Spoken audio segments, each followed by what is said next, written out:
It's time for Twit This Week in Tech. Nathan Olivarez-Gile from the Wall Street Journal is here. Stephen Kovach from Bloomberg, from Tech Insider. We got Steve Kovach, a great panel. We'll talk about the end of Yahoo. It's going bye-bye. An internet star who says, give me your Twitter password and I'll give you something special. Would you do it? And Pokemon Go is at the end of the world. Oliver Stone thinks so. It's all coming up next on Twit. Netcasts you love. From people you trust. This is Twit.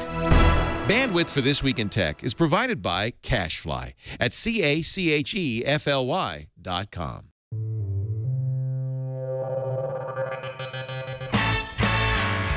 This is Twit This Week in Tech, episode 572, recorded Sunday, July 24th, 2016. A surplus of bobbleheads. This Week in Tech is brought to you by Framebridge, the fast, easy, and affordable way to frame the things you love.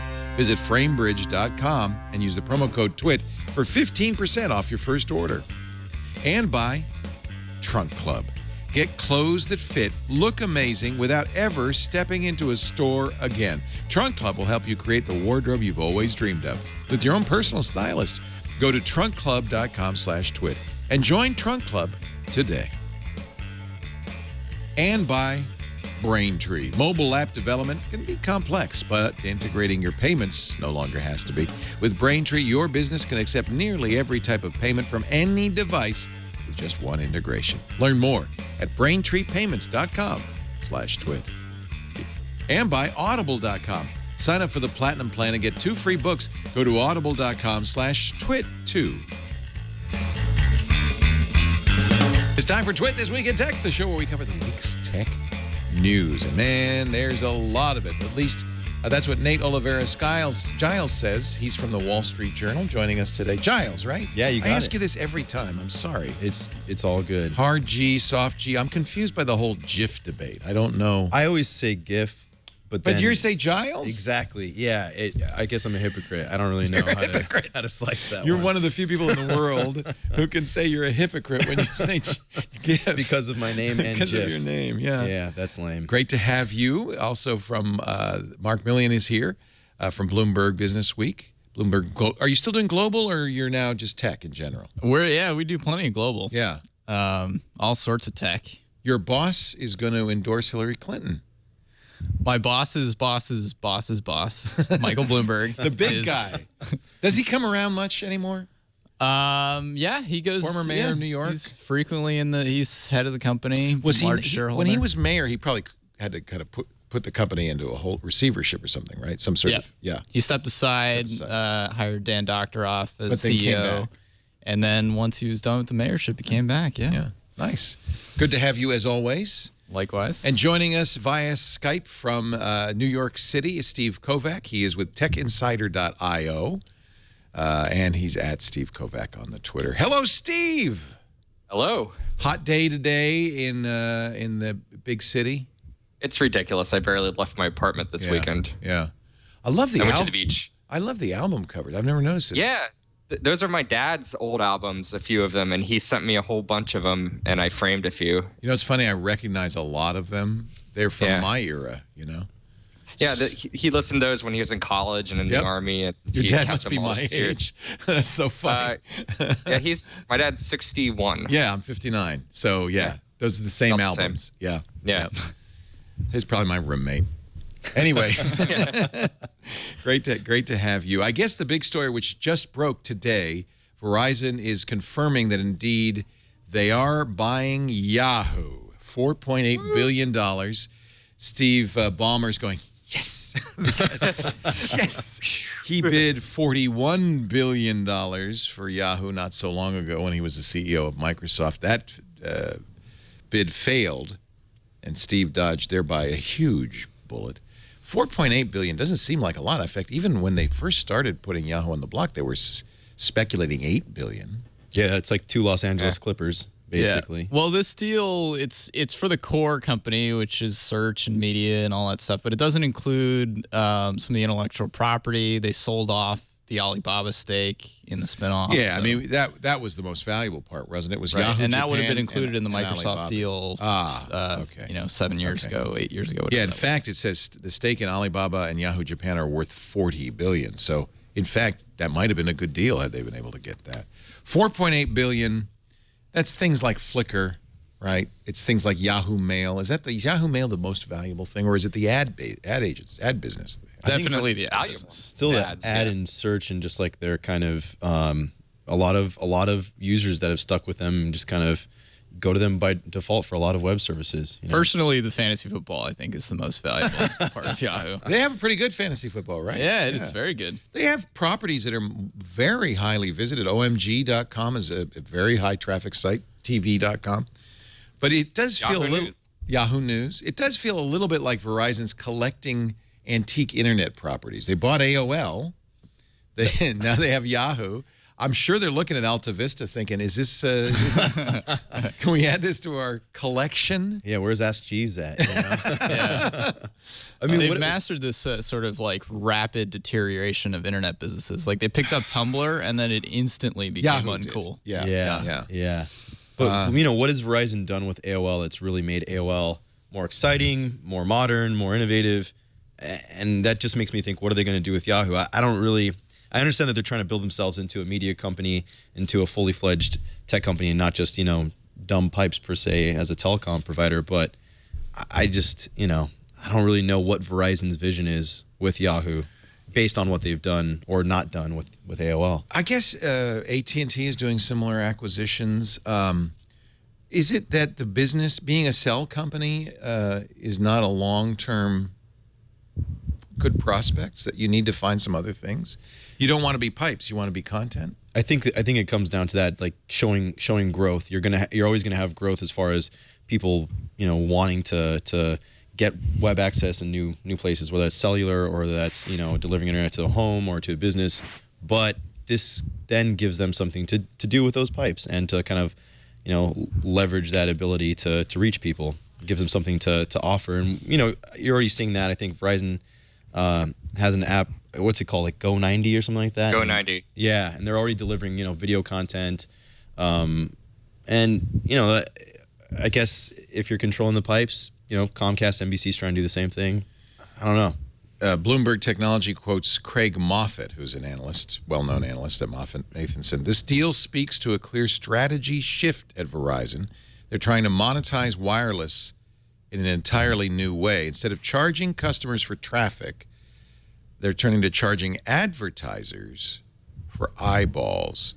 They're seeing, and that's certainly what publishers in other sectors are doing. They're saying, well, our business is, it always has been for newspapers, delivering ads. You got it. Yeah. But see, that is a business model that's existed for more than 100 years. And okay, maybe it's new for Verizon per se, but it's not new for the world. And I just don't know. I'm just not sure if I really see something very new there. I agree. Like I think you nailed it when you said, what have they done with AOL that makes it more interesting property? Yeah. They've kept Engadget going. It hasn't changed. They've kept TechCrunch going. HuffPo. Huffing. Yeah. But there's been no changes there. Those properties are exactly as they were before AOL was sold. And that's the thing I'm the most interested in, is the new media play that they're making. Yahoo News is massive. I Is don't it know really? what their monthly. Yeah, oh my God, it's huge. And it's like, I think Nate was just saying, it's like the homepage for so many people. If I just know anecdotally, if Business Insider or Tech Insider gets a link out from Yahoo News, it's like a fire hose. Interesting. I think Yahoo of News traffic. is still the most visited news property on the web. Wow, that surprises me. Is that a default? Is that why? Is it a homepage kind of thing, or? I think it's old habits. And they've taken content from. They don't just write their own content. They have AP partners like BI and CNET, and just gobs of other syndication partners. So they get all this free content coming in. It's just a massive news site for a lot of people. I used my Yahoo for years as my homepage. I see it's still around. I thought they killed it, but this has to drive some traffic, right? It's got. That's the news in the middle here. You got it. And of course, the big story today. Kourtney Kardashian shows off her chiseled bod in a white-hot bikini. And then number 2, Selena Gomez bikini grams prove she's definitely a 10. And then, careful, these 10 cars look nice, but they're made cheap. It is. You know, these news results are personalized based on your activity. It's my Yahoo. It's my Yahoo. I don't know where they got the idea. I'll never forget it. I was at a podcast expo some years ago. A guy came up to me. He said, 3 words, the next big thing in podcasting: bikini-rich content. He seriously said That to me. That's basically what Instagram is. I mean, I would not. Well, that depends. Again, that's what you put in your feed. So I'm looking at news.yahoo.com, which is the kind of uncustomized normal, and it's politics. It's like it's a news page.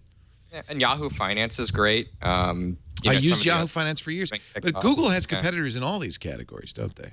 Yeah, So they're smaller. Google Finance is smaller. Google News is smaller. Yahoo still leads them in a number of places. You nailed it. Old habits die hard. You got it. I mean, AOL still has a substantial amount of people who are like paying for dial-up and all that kind of crazy stuff. So yeah, it's true. You know, there are a lot of folks who like what they have and are used to things being delivered a certain way. Maybe Verizon's to be praised for not going for the sexy new thing, but instead focusing on solid. They're going where the people are. Right. Yeah. I mean, if you have the largest collection of readers on the internet, that's worth something, especially when you combine that with another giant property, which is AOL. You start to like put this massive buying power in front of advertisers. They really have a lot of leverage in selling ads. I mean, you can sell ads for higher prices when you have a large collection of people that can't be reached elsewhere.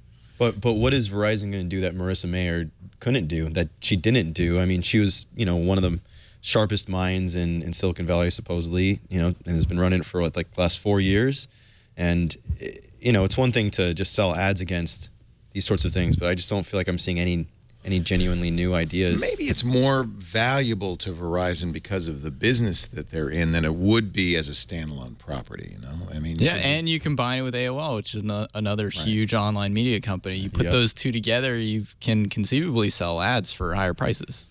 Marissa, by the way, will probably not go along with the deal. She's out and gets a $55 million golden parachute. That has to. I mean, I know there might be some bruised egos here. She wasn't able to pull off the turnaround she wanted, but that takes some of the sting out of it. That's got to feel good. That's got to feel good. Well, she probably negotiated that when they tried to get her when they got her from Google. I would guess. Right. $3 million severance, 26. $3 million cash, 26,000 for health benefits, 15,000 for outplacement, and then $52 million worth of accelerated and restricted stock. Wait, she needs outplacement? That's probably just the standard thing, right? We're going to help you get a job there, Marissa. We got a little questionnaire for you. Just fill this out here, your skills and your interests, because it may be that you got to. Don't know who she is. Who are you exactly? Wow, she got $36 million last year as pay, so she's not hurting. What will happen to Marissa Mayer? I feel like she could sit back for a little bit, maybe advise some startups that she really believes in, kind of have some sort of quiet, influential role, let things blow over, and then maybe come out with a really great idea of her own in a few years, or join as a second-tier executive at some big company. The least interesting thing for her to do would be what most people in her position do, which is become a VC. Yep. That was my gut reaction. What she'd do. That's kind of the fallback. All right, well, I'll be a VC, and I think if you're looking for investment. Normally, when you become a partnership at a venture capital fund, you take some of your money, you put it in, and then they use you as a way to attract startups because Marissa Mayer will be your advisor. She'll help you make connections. I think that a lot of VC firms are probably already knocking at her door if they haven't been before. Yeah, who wouldn't want her on their team? But again, one of the least interesting things she could do, I like the idea of her saying, I have an idea. Let me start a company. Yeah, she's not done that before. So she's young. Be an interesting new experience. She's smart. She's got. I think she had was put in a position of really something that was impossible to succeed at. Yeah, but I think you got to almost give her some props just for taking a company that was in such a terrible, really kind of spot and just owning it and trying to turn it around. It clearly didn't work out. A terrible quarter, by the way. If you're one of the top folks at Google, a growing, innovative, cutting edge company, and you leave for Yahoo, Right. That says a lot about how much you believe in yourself. Yeah, it's confidence. Yeah. Yeah, some would say hubris, but we'll say confidence. We'll say confidence. And she did everything she could. And it's impossible. I don't think we can do a post-mortem on how well she did. It's very hard to understand what her options were, what she might have done differently. Unless you guys feel confident that you could have saved Yahoo. Yeah, I could have saved Yahoo. Yeah, could you? You could have turned around. What would you have done? You're a confident guy. Paid Mark. Katie Couric less, maybe. Oh, hey, what happens to Katie now? Does anyone? I mean, they have this massive audience for their homepage, but do we know what their audience looks like for their actual shows, which seem to be inconsistent at best? Well, one of the things they did some months ago is they killed many of the verticals. Yeah. Right? Yep. They had verticals, and they just kind of merged them in. There was Yahoo Car and Yahoo Tech, and they kept David Pogue, but I think they kind of took tech and merged it into the mainstream. They certainly did with many of the other verticals. Yep. Katie Couric is still there. She's got a Yahoo News exclusive. Trump lawyer Michael Cohen. She's their global anchor, and there you go. She's in a studio, looks just like a traditional studio, but it's Yahoo News studio. I wonder if this will continue. Would you? I mean, would you? If there's a Verizon News studio, is that the same? Verizon didn't rebrand the stuff they got from AOL, though. No. They kept the brands. I think they will keep the brands separate from Verizon. Yeah. Yeah, if the point is to retain that audience, which is maybe sticking around based on familiarity and comfort, changing the brand seems like it would be a good way to ruin that, right? They're probably looking at Comcast. Similar situation. They don't want to be a dumb pipe. They went out, they buy NBC Universal. Now they're making movies. Now they've got a television network. It does say Comcast. When you go to Universal Pictures, it says Universal, a Comcast company. Yeah. And they say NBC Universal, and then Comcast kind of gets mixed in there. When you go to 30 Rock, right, Steve, when you go to the Rockefeller Center, there's Comcast branding. Oh, yeah. It's everywhere. Yeah. So they're not hiding the fact that they own it, but they have left those properties to be NBC. It's not called Comcast. It's probably a very similar idea. Yep. All right. There we go. Yahoo. That's the breaking story for the day. Yahoo. We're going to get, this week is going to be a busy week. We're going to get Apple quarterly results on Tuesday. Any predictions there? You think? I think it's going to be expected, just slow iPhone growth again. And, decline of the big fruit company. Sales of iPhone continue to decline. iPad continue to decline. But they're waiting for next quarter. They're waiting for the new iPhone in September, right? Yeah, they are kind of waiting for the new hotness for the iPhone 7 and all of those things. But I think a little bit of context, like they are declining, but they are still selling more phones than any other single company in the world, and still making a ton of profit. You can't keep that torrid growth up. That's it's just the pace of growth is slowing, right? But you watch, because the stock market's going to say, "Oh, it's all over for." I mean, the headlines will come out on Tuesday. It's the end of Apple's. It's all over for Apple. What's next? It's a different company. I have to say, I don't feel like. Used to be, you could say, "Oh, they'll innovate their way out of this." I don't know if you could say that this time. Well, I think what we're seeing is something a lot of us have written about, is a bit of a commoditization of smartphones, right? So can you tell the difference between these and then Apple? They're all slabs of glass, right? Exactly. But Apple was the one to define that. And they're still selling more of their iPhones than we should play a new game. Anything else? Which one is the iPhone? Right? They're all kind of this. In fact, the iPhone's starting to look a little bit behind as Android manufacturers continue to innovate. You look at what the Moto X is kind of an interesting, Z, I should say, the interesting device. It's super thin, but you add capabilities by snapping on magnetic backs.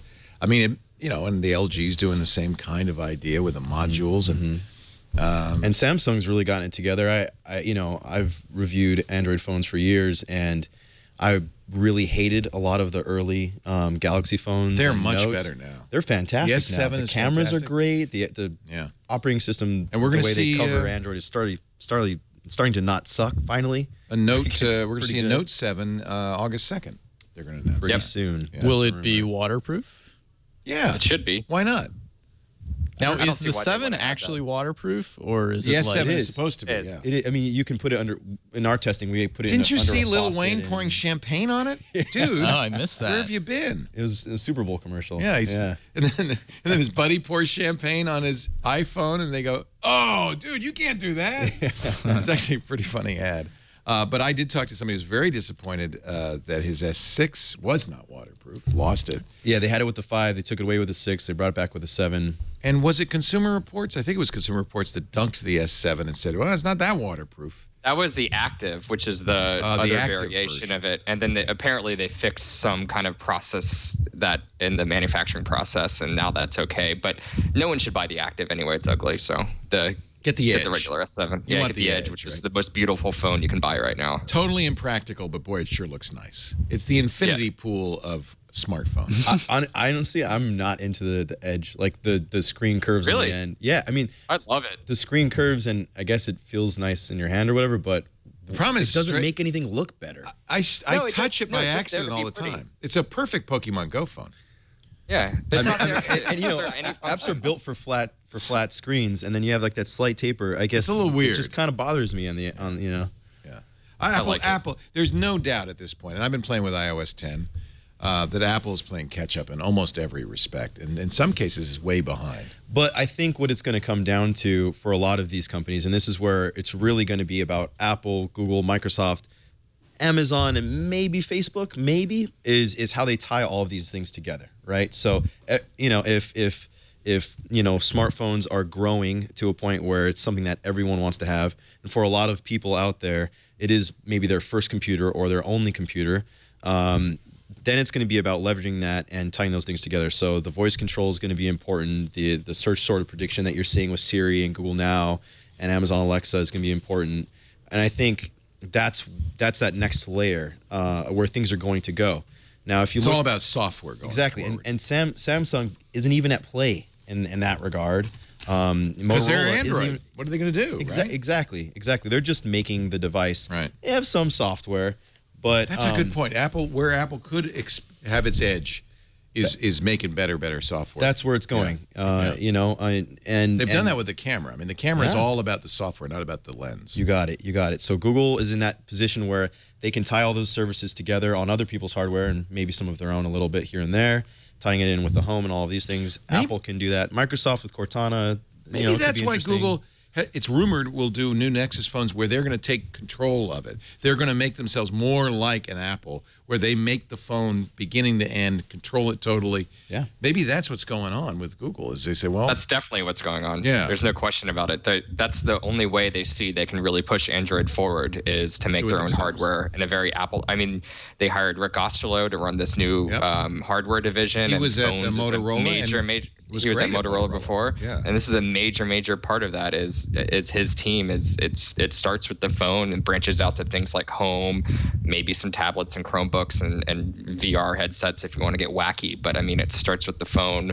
And I mean, as we know, they have this major update problem, and Samsung and HTC and the carrier partners can't get it together. So they're going to take matters in their own hands now. And it's going to be really interesting next year to see what kind of phone they build first and then build out from there. Let me pause for a second. Is that rumbling coming from Steve Karsten? Yeah. Rumbling. Yeah. It sounds like maybe, are you breathing? Maybe move the mic up a little higher. Maybe you're breathing into it. I don't know. How's that? No. Oh, you know what it is? It's my AC. Oh, it's blowing on you. That's what it is. That's New York. You want to flip? Hold Maybe on. if you flip Yeah. the headphone around and put the mic on the other side. I don't know if it'd be better. Where's it blowing from? My window. No, I mean, which point to the Oh, direction? on my mic side. Yeah. Oh, yeah. Can I do that? I don't Yeah, know. yeah. Flip the mic around to the. Usually you can flip it to the. Oh, you can on that one. It has to be I on the can't left. really. No, you cannot How's that? on that one. How's that? Can you hear me now? That's a lot better. Okay. Can you wear it like that? Yeah. You look like you're about to record a hip hop video. Yeah, that's right. DJ Steve Kovach is here. Yeah. There we go. Yeah, that's what They it kinda was. stay on. It was blowing Yeah, it's on. great. Oh, it's still Yeah, doing it's it. still doing a little bit. Yeah. Here, let me turn the fan down a little bit. There we go. Sorry about Did that help? Yeah, you can wear it on the other side. Let's see what it. Yeah. There we go. Yeah, much better. All right. I think we're good now. So it was the wind hitting it. Yeah. The AC's a few feet away from me, so the air's coming in. Yeah. That's why you need those luxury seats with the fan underneath. Blows up, not down. No one knows. As long as you're staying cool. You're getting your Tookus AC. What were we talking about? I have no idea. Oh, Apple. Yes. And Android and the new phones from Google. Actually, in one respect, Apple is achieving parity with Android.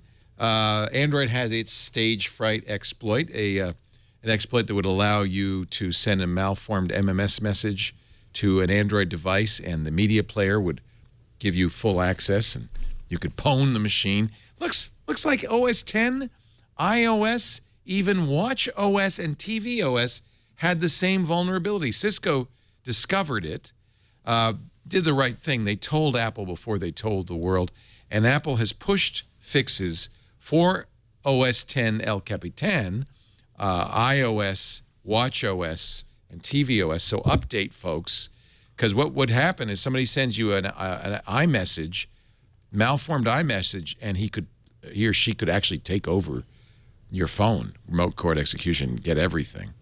There is no update yet for Yosemite or Mavericks. So if you're on a Macintosh with Yosemite or Mavericks, maybe don't use iMessage. I don't know. Or get to El Capitan since it's free and do it now. For computers going back as far as about 2007. It's funny. I don't know if it's a coincidence that it's in the media player.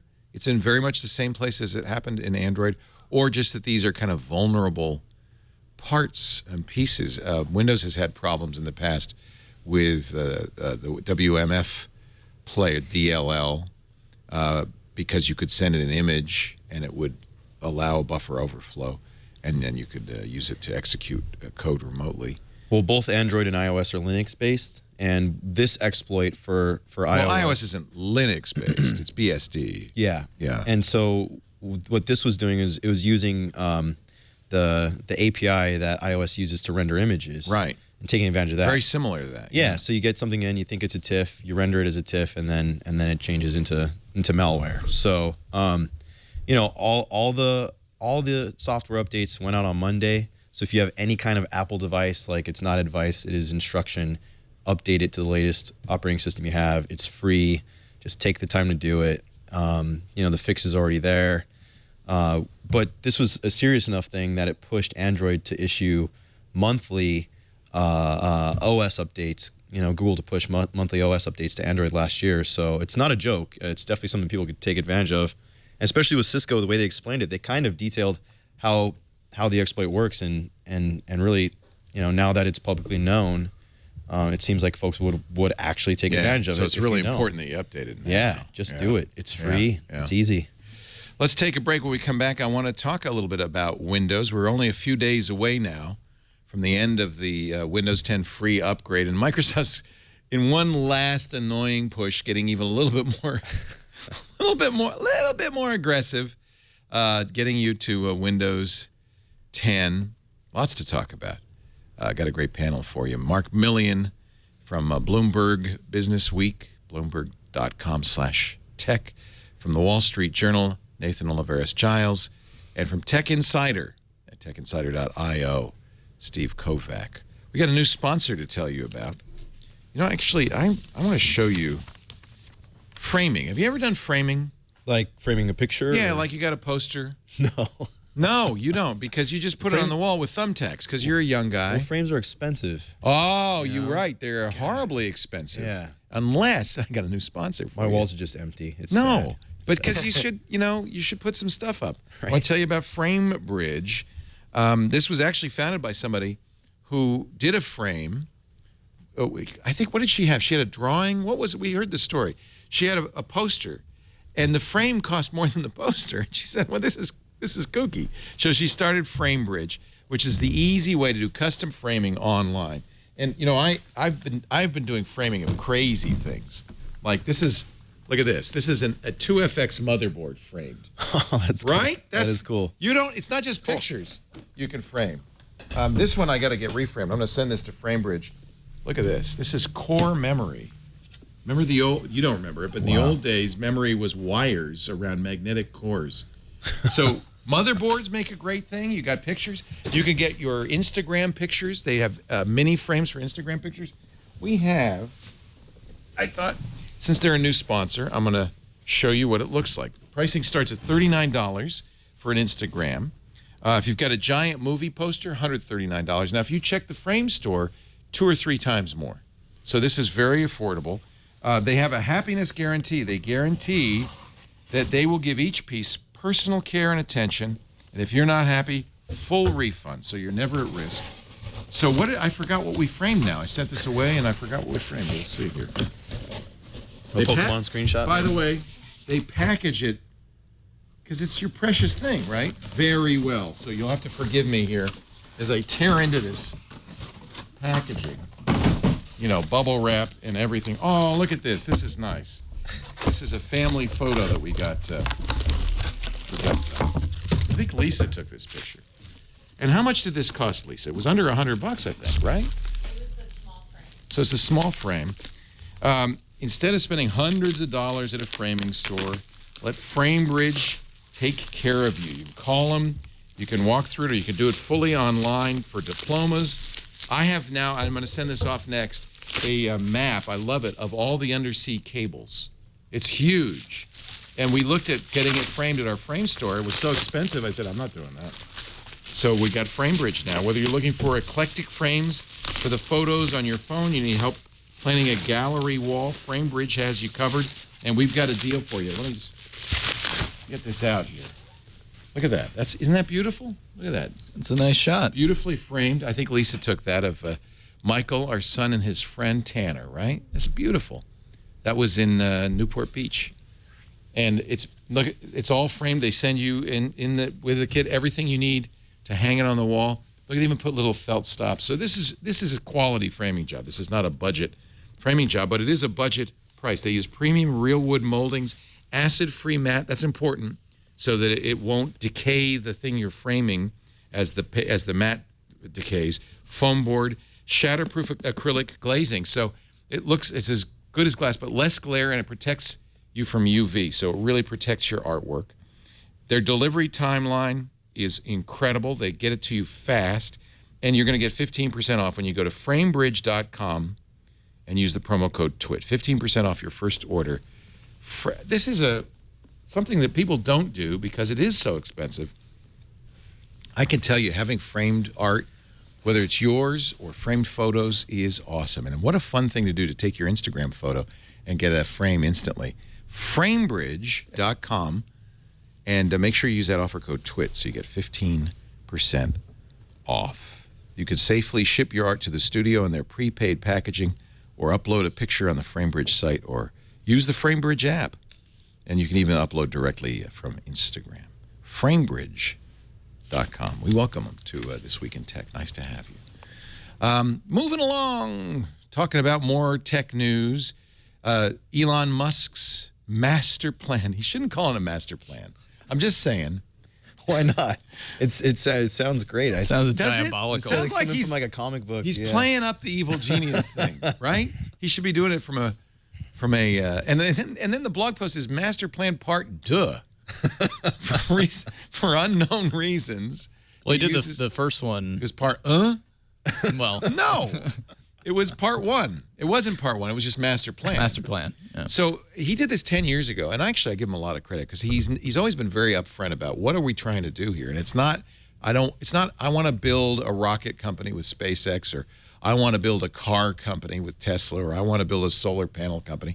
It's all about kind of looking at the future. I really admire this guy.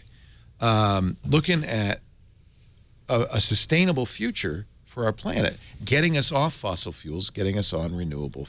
And in order to do that, he says we got to own all the pieces of the puzzle. We need to move to electric vehicles. We need to make solar panels everywhere. Mm-hmm. The power wall is interesting. Tesla makes a giant home battery that allows you to completely get off the grid. You charge the battery during the day with your solar panels. It keeps your house running at night. I think it's pretty impressive. Now, the plan also includes, and this is the most interesting thing, now we're starting to look forward with part duh. Making semi-tractor trailer trucks, electric trucks, buses, people movers. He also has in the plan the idea that you might not use your car all the time, that you might let others use it, kind of rent it out. Even for he a talked mobile about app to control like that, an Uber competitor at some point down the line. What do you think of all of this? I like it that he dreams big. I think he did actually fulfill quite a bit from the original master plan. The original plan was we'll build a very expensive, small volume car, sell that to bootstrap a medium expensive a luxury sedan. Sedan. That's the Model S. I don't know about the crossover, the Model X SUV. I think that was in there. Was that in there too? That's the expensive, yeah. And then the idea being to use all of that to bootstrap an affordable Model 3. Model 3. Although he's in the second master plan, he did sort of acknowledge that he's abandoned it because the original goal was build the Model 3 and then keep pouring all of the inflows of cash into creating cheaper and cheaper vehicles, which he's now in the new plan, he said, I think the 3 is cheap enough. We're going to do some But he's also stuff. talking about doing like a pickup truck, so he's definitely looking at broadening the range, making it like a real car company. Yeah. And everything has to be electric or it doesn't, and ultimately everything has to be autonomous. He also, 10 years ago, said solar power. I mean, that was not, now Solar City is not his, although he's trying to now buy it. It was started by his cousins, and he's on the board. He's chairman, yeah. He's a big shareholder anyways, right? So it kind of is his, right? So yeah, I would say success in part 1. It's time to start thinking about part 2. Yeah, there was quite a bit of trying to sell the Solar City deal that he proposed that the shareholders hate. Why do the shareholders hate it? Because they feel like it's risky. And that it's largely disconnected from building a car company. Well, I think that's part of why he released part 2 of his master plan now, is to show like, hey, I have a vision. This is how these things tie together. This is where it's all going. And, I think he's making his public argument.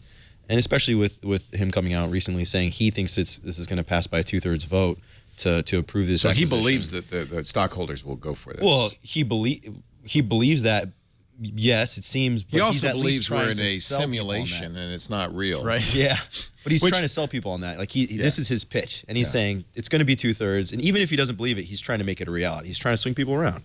God bless him. And I should disclose, I bought into this because I put a deposit down in October for a Model X and picked it up yesterday or Friday.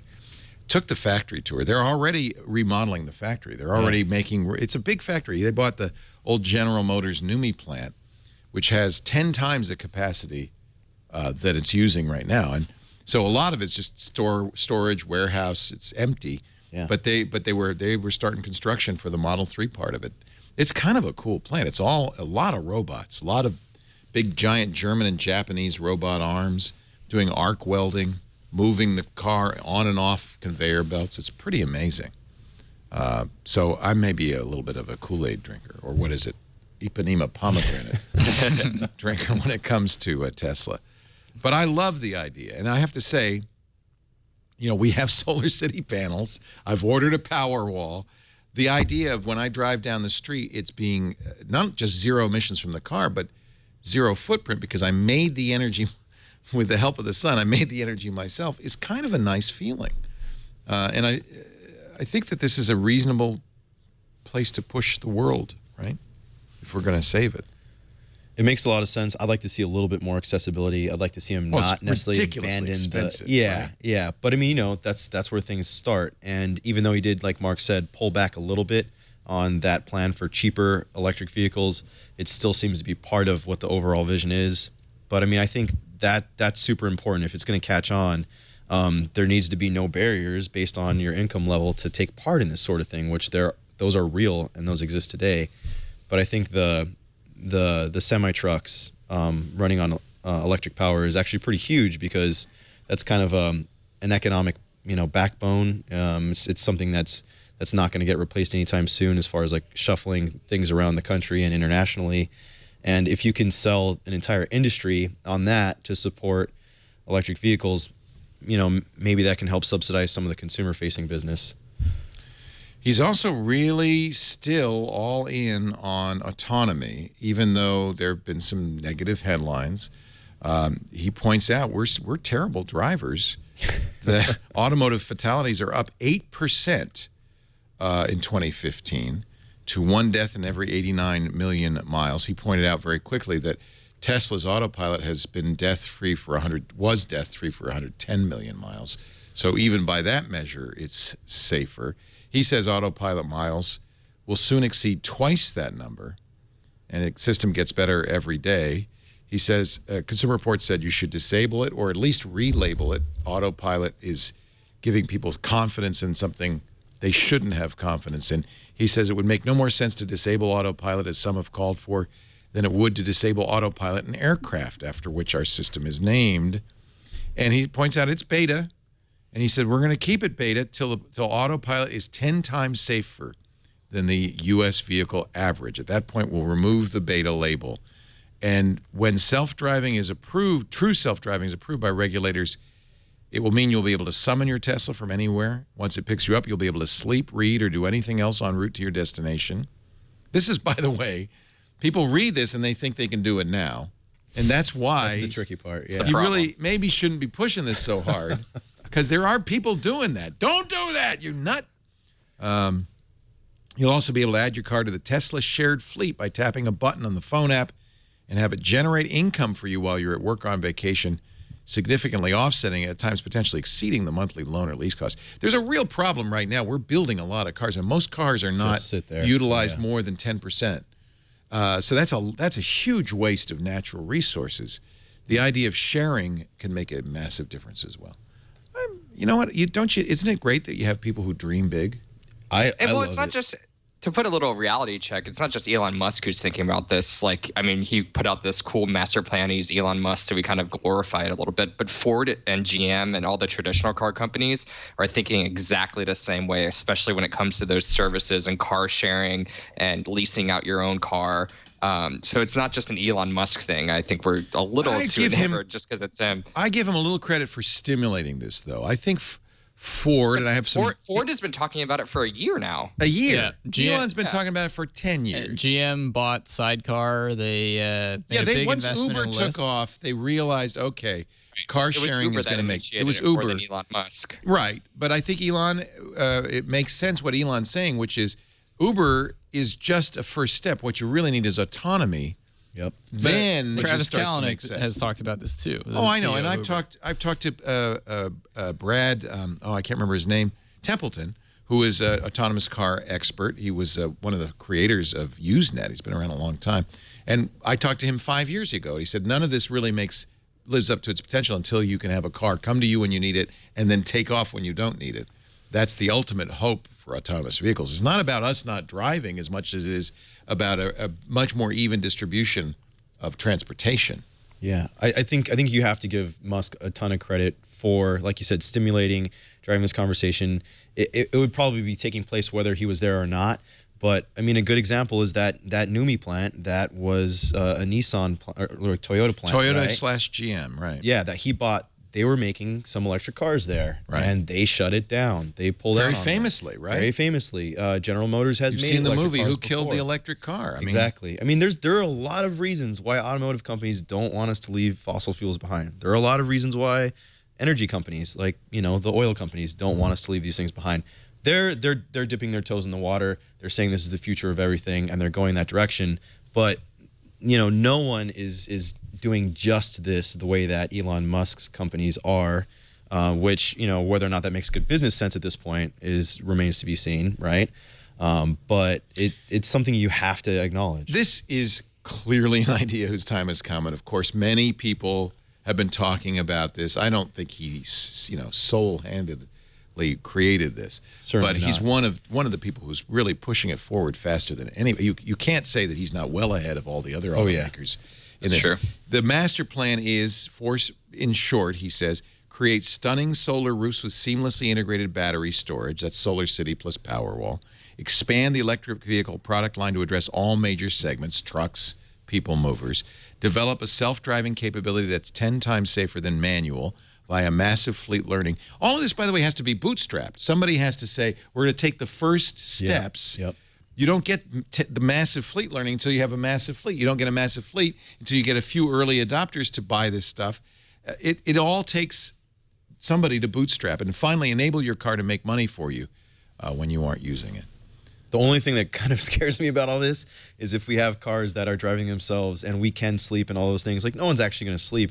Our bosses are just going to be bothering us on our phones It's just more and work. making us work. And that's the thing that scares me the most. Is right now when you're driving, you can say, "I'm driving. Yeah. Don't mess with me. Leave me alone." And when this happens, it's just one more area of where we're just going to it's less time to not have to work. So that kind of scares me. That's true. That's like when Wi-Fi became ubiquitous on airplanes. Yeah. It's like, oh no. it's hell. And to be clear, Microsoft has come out and said that they are working on some of these things. I think with Ford and others to make you be really productive in the car and to make your car more like an office. And so this is like real stuff. I'm not just people being are paranoid talking here. make your car more like a living room. Yeah, and Microsoft is talking about making office. it more like. Of course they are. I mean, but Thank you. They're the office company. They're So the I guess it makes workaholics sense. in the. I hate that future. I hate that version of the future. Yeah, but you know that's to some degree that's exactly what's going to happen. Exactly. But I think if we are safer, I think that's good. You know, I used to commute. I used to have a very long commute. I'd come home from Tech TV, be exhausted after the screensavers, have to drive an hour or two back to Petaluma from San Francisco. And I was getting scared towards the end. Because I was getting very sleepy. And I knew I was going to nod off someday and just plow into something. Yeah, it's not a good way to feel. It's scary. And I had to get home. I had kids and I had to get there. But I didn't feel good about it. In fact, I was very relieved when I got fired because I thought that might have just saved my life there because I'm not going to be making that commute anymore. If I were driving at that time, if I were driving my Model X, that thing, you don't want to let it drive, but it seems like it would help you an awful lot. In stop-and-go traffic, particularly on the highway, I let it drive for 80 miles, almost 80 miles. And it really it performed very well. But there were a few incidents where I was glad I was paying attention. A bag of cement had fallen into the highway. That happens a lot here in the Bay Area. I don't know about where you live. There's always crap. Gardeners, I've run into rakes, lawnmowers, bags of cement, sofas. There's always, for some reason, on the Bay Area highways. So I saw the cement. The car was driving, and maybe it would have gone around it, but I wasn't going to take the chance. But it's easy enough. You have your hands on the wheel. You steered around it. Then I tapped the stem twice and put it back into auto mode. A couple of times I did that where I didn't have the confidence it was going to do it. Probably doing the right thing. I don't think you should necessarily assume it's going to do it. Well, that's where they say it's at right now is you're supposed to let the vehicle take over, but be ready to jump in if you feel the need to, right? Yeah. But how do you maintain that level of engagement of being ready without getting complacent, maybe falling Well, that's asleep? what Google says. It's a problem because if Yeah. you aren't fully paying attention, it takes you a few seconds to say, okay, what's going on? Where am I? Yeah. So I don't know how I'll be. This is the first time I used it. In the 100th time I used it On a long drive. on a long maybe, drive. you know? But I kept my hand on the wheel, and it's kind of scary. You don't really want to let the car do it all. You kind of want to be there to supervise it. I was supervising. I imagine that's what an airline pilot's doing. Yeah. When autopilot is landing the plane, not when you're flying cross country. Yeah. But when it's landing, and sometimes they let autopilot land, you probably, I would hope, have your hand on the yoke and you're kind of paying attention, making sure. But it's also probably scary to you because you're used to driving, right? Right. So for those behind us, those generations behind us who aren't used to driving the way that we are, they probably won't care, right? Right. They'll get used to it, and then they'll plow into things. Unless I think the key is if everybody's autonomous. But there's still going to be cement bags on the highway, at least here in the Bay Area. There's going to be lawnmowers. There is a lot to talk about with these autopilot crashes. There's, at this point, it's almost a PR war back and forth. Vehicle logs confirm Tesla autopilot prevented possible pedestrian death. Their Montana accident, people are going back and forth. Was autopilot on? Was autopilot not on? We're in the early days of this. It's not perfect, far from it. And I for one, I bought autopilot because I wanted to see what it was like, but I wouldn't trust my life or my family's life to it yet. It's going to be the default legal defense in every auto collision. I didn't do it. Yeah. I didn't do it. Autopilot was on. I wasn't. Autopilot. Didn't do it. I didn't do it. Wreck the car. I didn't do it. I don't want to wreck my car. I just want to. That's why I'm not driving it anymore. I'm just gonna leave it in the garage. It'd be safer there. I'm a terrible driver. Let's take a break. Talk about the blue screen of Windows 10. Has anybody gotten that yet? I've upgraded all my machines, so I'm all Windows 10. Yeah. So I think most people have updated, but there is a new. This is the last few days of the free upgrade for Windows 10, and Microsoft wants to make sure you know. They don't want to get any calls from people, and you know they will, saying, "Hey, where's my free upgrade? August 1, I still want my upgrade. Where's my free upgrade?" Meanwhile, before we do that, let's talk about. Well, you're pretty well dressed. I like this shirt. Thanks. Yeah. It's stylish. It's not bad. It's good. Do you like to shop? Occasionally. Yeah. Sometimes. See, he looks like a guy who likes to shop. Mark Milian, on the other hand, Not a guy who likes to shop. not a guy who likes to shop. I'm more like Mark than I am like Nate. I don't like to shop, but I have found a way to kind of up my style a little bit when Trunk Club does the shopping for me. Wouldn't you like to have a personal stylist who chooses like a shirt like that? In fact, I'm going to take a picture of that and send it to my stylist and say, I like this. Summer's here. Maybe spruce up your wardrobe. They got those fun parties, short sleeve button downs, lightweight blazers, swimwear. Whether you're looking for beach formal attire, grown-up graphic tees, yes, they have those too. Trunk Club is a shopping game changer, not just for men anymore. It's now for women too. It's from Nordstrom. So you know you're going to get great service, great quality clothing. And I love this. It's free. With Trunk Club, you'll never have to step foot inside a store. You get your very own personal stylist. You talk to her. You give her your measurements. You tell her what you like, what your preferences are. He or she, my case is just she, will select items from over 80 top brands, put it up on a website. You can go, yes, no, yeah, I like that, no, more of that. You really guide her. And I notice as I've gotten more trunks from her, she's really honed in. So now the trunks I get are everything in there is something I really like. This is the trunk. It comes with all this great stuff. Now, I still have paid nothing. I paid nothing for the shipping, nothing for the stylist. In this case, I like bow ties. She knows that. She sent me some great looking. Look at the bow tie with a mustache. I'm definitely keeping the mustache bow tie. That is a different pattern on the other side.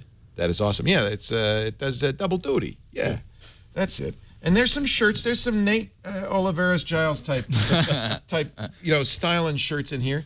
I bet you'd like these shoes. Look at these. They do shoes too. Look at these shoes, Nate. I think this is your style. Actually, yeah, those are cool. These are pretty cool. I'm telling you. In all of this, I still have paid nothing. I have 10 days. Try it on. Do a fashion show for your honey or whatever. And then keep what you want. Send the box back. You pay only for what you keep, period. It's not a subscription. You're not going to get another box in a month. Only when you ask your stylist for it. It's no pain, no fuss, no muss.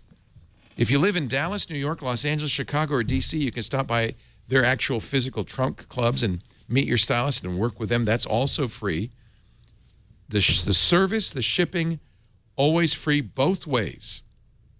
So, to recap, premium clothes, expert advice, no shopping, no work, and no cost to you. I don't know why they're showing you. No shopping, Nate. No work, and you only pay for the clothes you keep. They're great clothes. Trunkclub.com/twit if you want to try it. Do go to that site. That way we'll get a little bit of credit. Trunkclub.com/twit. We thank them so much for their support of This Week in Tech. We loved, and for keeping me kind of snazzy. I'll be wearing that mustache bow tie soon. Let me see if I can find the screen that the Windows is now sending out. I've actually seen it all over. No, that's not it. Let's see. It says, sorry to interrupt you. Which is, and they're so not sorry. They're so not sorry. And it takes over the whole screen. So there's no menu anymore. There's here it is. This is the screen. Sorry to interrupt, but this is important. Whatever you were doing, not important. This is important. The Windows 10 free upgrade offer ends July 29th. And there's 2 buttons, upgrade now or remind me later. A little bit over on the left, there's some text that says notify me 3 more times, which is the masochist button, right? No, do it again. I like that. Or the one you probably want, do not notify me again. Now, this is only going to last a few days because July 29th is the end of the line on this. They have bumbled this like every step of the way. Unbelievable. I kind of feel bad for them because there's no way they can win because they're really just annoying people. But they had the little pop-up box in the right-hand corner where if you checked the wrong button, it would just automatically do it, and people were like, "Why is my machine different?" There's the other they made like the change so that it would just like automatically reschedule itself. Now there's this. It's all so obnoxious. But people are still going to be mad when they can't get their free update after the 29th. Somebody sent me on Twitter. It's a kiosk, right? Mm-hmm. Running, obviously, Windows 7.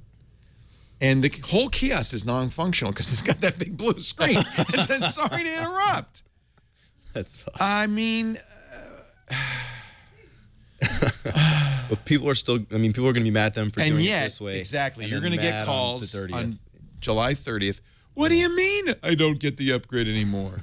What do you mean? Did you not see the 18 annoying notices? Did you not see it? It's a mess. It's a real mess. It's our long national nightmare. It's almost over. Thank God.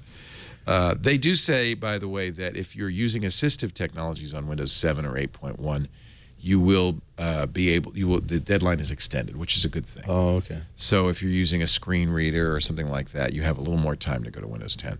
I fully believe them when they say that they are going to start charging on July 30th. Do not assume.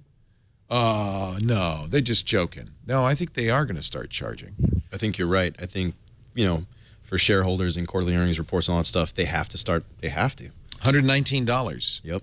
From July 30th onward. And here's why you should do it. I fully respect anybody's decision to stay with Windows 7. Maybe not so much Windows 8, but I understand your decision to stay with Windows 7. And it's your right. Absolutely. It's your computer. Maybe you have software that doesn't work. Maybe you just like it better. Maybe hardware that doesn't work. But you are going to want to acquire the license, I think, so that in a year or two, you're not stuck forever, or you don't have to pay $119. You can, if you want, you could back up your machine because you don't want to take a chance, make a good backup of everything, accept the invitation, do the upgrade. You, in theory, have 30 days to roll it back. Yeah. If it doesn't work, well, that's why you made the backup.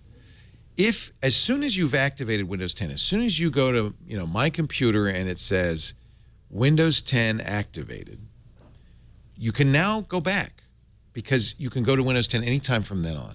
And I think the other reason you want to do this is I also believe, and I'm curious what you guys think, I also believe Microsoft when they say this is the last version of Windows ever. I don't. You don't? I don't. You think there'll be a Windows 11? Yeah. Yeah, I mean, for the simple fact that, people are going to get tired of the brand, and someone in marketing is going to be like, we need to refresh things and make things exciting. And even if it's based on the same exact thing, they'll give it a new name. I mean, well, that's kind of what they've been doing. I mean, to be honest, Windows 7 wasn't so different from XP. Yep.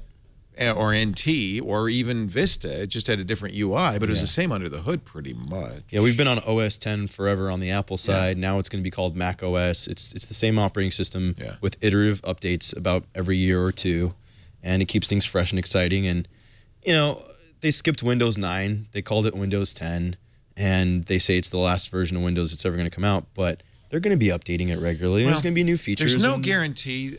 Here's why I believe them when they say this is the last version. Mm-hmm. What they say they're going to do is 2 or 3 times a year they'll update it.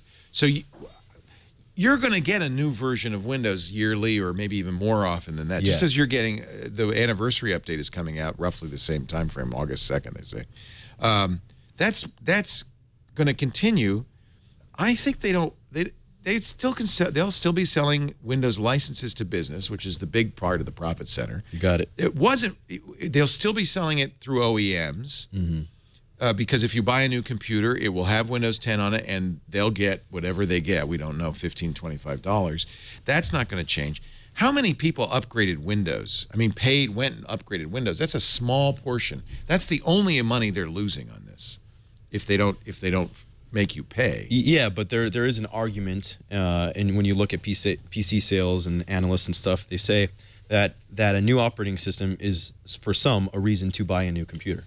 And with the PC market sales kind of sagging for the last however many years, they're going to have to do something to give people a reason to buy a new computer. So it might not be the name of the operating system, but it might be like, okay, well, this laptop is going to be able to scan your eyeballs, and this one wasn't able to do so. So you got to get Windows 10, Super Vista or whatever the hell it's going to be called, and Super Vista. There are going to be reasons for you to upgrade, right? Or this one is the HoloLens compatible version of Windows 10, where Cortana will actually talk back to you instead of just listening or whatever, right? So. Yeah, I mean, actually, you might be right. Here's the this is from Net Market Share. This is operating system market share. So much Windows 7. Look at it. It's 40, almost half, 49% Windows 7. Yeah, but a lot of 10. 19% 10, which finally has eclipsed 8 and XP. XP's still hanging in there, though. Well, how old is XP? Like 16 years old? Yeah, and I think there's a lot of... 10. XP is like the Yahoo and AOL of Windows operating systems. I think there are a lot of people with older computers that can't or won't upgrade. There's also a lot of unattended computers in closets and running servers and things that people aren't going to mess with. But, of course, they're huge security risks. They're not updating XP anymore. So, although... we haven't heard of a lot of XP exploits. Not in a while. Not in a while. So maybe it is safe to run XP. I don't know. I could see Microsoft just saying, this isn't our business anymore. Our business is not selling shrink-wrapped software of any kind. Not Windows, not Office. That used to be our business. Our business is software as a service. It's subscriptions to Office 365. It's cloud services. We want everybody on Windows 10 so that we can make money on all that stuff. And it's more in our interest to get everybody on Windows 10. And if it means giving away, I don't know what percentage it is of people who upgraded themselves, but it's got to be less than 10%. Right? Yeah. They had that goal to get to 1 billion Windows 10 devices by 2018. Now they're saying they're not going to make it after all. Yeah. But I think that's what it is. It's rather than you spending money on Windows or Office once a year, once every couple of years, once every 3 years, give us a little bit of money every month. And it makes sense.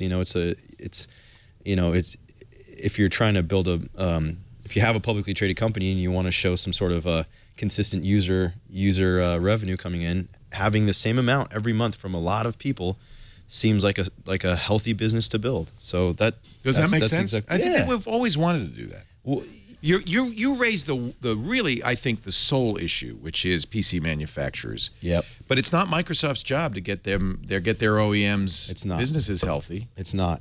But what I think is interesting, and just this is just me, wondering and thinking out loud, and I'd be curious to see what you guys think is, when you buy a laptop, traditionally you hold on to it for 4 or 5 years, right? When you buy a PC, it's the same thing, whether it's a desktop, laptop, whatever. You buy a phone, you replace it about every 2 years, even if it doesn't have that many new features, in part because the thing slows down and it doesn't work as well, right? So if we're moving to kind of a mobile-centric world anyways, and if you're going to rob the PC manufacturers essentially of operating systems as an excuse to buy a new PC, I wonder if there's going to be some more engineered obsolescence happening on the PC side for those who still buy them. I wonder if PCs aren't going to last as long. How do you just have them wear out? Yeah, I think they're just going to make them lousier. Then nobody will buy that company's computers. It's such a competitive market. There was the same phenomenon in PCs like 15, 20 years ago. You would upgrade every 2 to 3 years because the new Pentium 3 was out. Exactly. But now people are holding on to them longer. Well, so part of the problem is that hardware is caught up with software. You don't need a more powerful processor to run that big sluggish GUI. Our processors are so fast now. They do. But that's not true on phones. You need a new category, is what you. Yeah, phones are catching up, right? Well, but you need a new category. You need VR. You need speech recognition. You need something that's going to drive that hardware harder. Yeah. And I don't know if that's on the horizon. Maybe augmented reality would be the one thing. But look at the laptop. Like look at your MacBook, which has a mobile processor and no fan in it. That's kind of a step closer to this iPad Pro I have, which is a tablet. And I don't think there's any expectation that I have that this iPad Pro is going to last as long as my MacBook Pro, right? Which will last me maybe 6 or 7 years if I really push it. I mean, I think we're already kind of going in that direction. And I just bought my last PC. It's going to run FreeBSD because I don't think you need a commercial operating system anymore because most of what you do, unless you're doing, there's a few things. There's Lightroom, Photoshop, and I think that there's good analogs in the free space for that. Music, maybe. But for what I do, I can do it all on a Chromebook, right? Yeah. All I need is a browser. Chromebook's so interesting. Right. And so I Chromebooks want are like $250 so and die after about I've 2 got years. a beast of a computer with 32 gigs of RAM, with 4 terabytes of storage. I'm going to use ZFS, so it's going to be very reliable storage. It's a Xeon processor, not the latest and greatest, but it's 3.6 gigahertz with massive cache, 4 cores. I can't imagine. It's going to have to be a new platform. It's not going to be for a desktop computer. That's it. It's done. If for a visor that I walk around, a portable phone, you're still going to want something new. Yeah. But that's kind of the end of we have reached peak PC for sure, right? Except for like animators and like those like a very small community of creatives, Yeah. Gamers. Our editors are using Windows 8 because they don't need to upgrade. In fact, it would just destabilize this. Adobe Premiere and Windows 8. A lot of people who are doing animation, they're almost using dedicated machines. Yeah. Right? Yeah. And that's a very small slice of the PC buying population, right? Apple has really pretty much, just abandoned that market. Haven't they? Well, yeah, the Mac Pro hasn't been updated in 4 years? No. I mean, they made the garbage can. Yeah, that's what I'm saying. That's the Mac Pro. Right. It screams, and it's still. That was 4 years ago. The garbage can. It screams in pain. It doesn't scream. You want my Mac Pro? You can have it. I would love your Mac Pro. Good. I would love yours. Mac Pro. I'm retiring it because it's a sealed box. It's exactly what you don't want in a desktop. But see, I'm one of those few people who still occasionally will open up Final Cut and do some video editing. It works very well for works that. in like Photoshop and Lightroom, and most people don't do that. But I can't upgrade. The only thing I can upgrade on that is RAM. Yep. I can't even upgrade the video cards. Yeah, it's as sealed as an iPhone. And the promise was that with Thunderbolt, you'd be able to daisy chain all of these accessories. But now everyone's moving to USB-C, so that's never going to come to fruition. You know what I'm doing with my garbage can Mac? I have 3 Minecraft servers running on it. You should totally give that to Nate. I'm giving it to Nate. You should not. Because I'm replacing it with a small Linux NUC, one of those little small computers. It'll do a better job. It's more upgradable. Yeah. And it's more reliable than running. It's silly to run OS X as a server, although that's how I'm using it. That is kind of silly. Yeah. So it's yours. Yes. Yes. You should get rid of that Model X too. Come on, can we talk about how useless that thing is? Jeez. Oh man, back me up here, Steve. There is one negative, and Elon, if you're listening, or anybody at Tesla, they block our website. What do you mean Tesla does? Yeah. Oh, so you can't look at it in the car? I can go to YouTube.com. I can go to Twitch.tv. What? So it's not that they think, there's video on there. They have podcasts anyway on it. You can't watch video on the screen, not for obvious reasons. Yeah. Big 17-inch screen. But you go to twit.tv, it says the site does not exist. Ouch. And I know, Elon called downstairs to the factory floor. He said, why you putting those Model X's out there? Make sure nobody's going to twit.tv. That guy's a dick. Or something. I don't know what. It's blocking my website. Is that weird? It's super weird. I don't know. What if anybody's what listening to Tesla, can you please unblock Twitter? Did you bring this up when you went on the factory tour? No, or was it just nobody robots? on? This is a bunch of robots. What do they go? That's all. They had no response whatsoever. Time to get rid of that at Model X. Now. I think I'm going to give it to Nate. Thanks, Steve. Why does Nate get everything? Because he's the best dressed. Yeah, no. If I could push a button and have it drive to New York, I would, but I can't. There we go. No. 10 years. Yeah. Do you think? I wonder if the Model X will be upgraded to the point where it will have those capabilities, or if I've basically bought an obsolete car. Well, like you can buy a car in an app, and then it drives itself from like North Carolina's manufacturing plant to your driveway. That would be cool. Why not, right? Why not? It still won't get to TV, though. Like, one thing it can't do. All right, moving right along. Do you want to talk about Milo? Yes. Yiannopoulos and Twitter? Yes. Let's do it. Really an interesting story. So it goes back to Ghostbusters. Anybody see the new Ghostbusters yet? Awesome. It's good. I loved it. I was Awesome. I was cracking up the entire time. I loved it. So wait a minute. Fantastic. Now, you mean women can be funny? Believe it or not. Okay. Why Only anybody, one by the way, in this day and age thought women couldn't be funny is really beyond me, right? There are a lot of jerks out there. Melissa McCarthy she walks in the room and she's funny. And you know Kate what? McKinnon stole the Kirsten show, though. Wiig is funny. Just, she looks funny. She's funny. Yeah. But Kate McKinnon and Leslie Jones, I think, were I funnier hear than Kate those two. McKinnon is fabulous. She might be my She's favorite character insanely in the movie. hilarious. Oh, she Yeah. stole the movie. Yeah. Like, hands down. Like Yeah. And Leslie she's Jones so is good? Yeah. She's good, yeah. Not So as good as here's Kate McKinnon. here's my theory. So Milo Yiannopoulos, who is or was at Nero on Twitter, decided, along with apparently some others, that first of all they shouldn't remake Ghostbusters. Yep. Because the first 3 were such classics. Were there 3? 2? Two. There was 2. And a Such cartoon classics. I don't think that. But anyway, and I think he didn't like that it was women, right? If you're going to remake it, Well, at least it's not have just guys. him. It's not really him. He was kind of stoking this subculture on Twitter that was saying all these things, Right. and that's why he got bumped off. It's not necessarily he. You don't was think it's him? Well, I think no, it's definitely him. I mean, he knows who his followers are, and he's been like the Exactly. hub of a lot of this. And I also think he doesn't have any beliefs at all and loves just stirring stuff up. You've met people like that who just get off on and they think it's all a great game. He's in it for the lulls, if anybody ever was, right? So Yeah, he and apparently he's pretty doesn't like powerful. Jones' performance Yeah.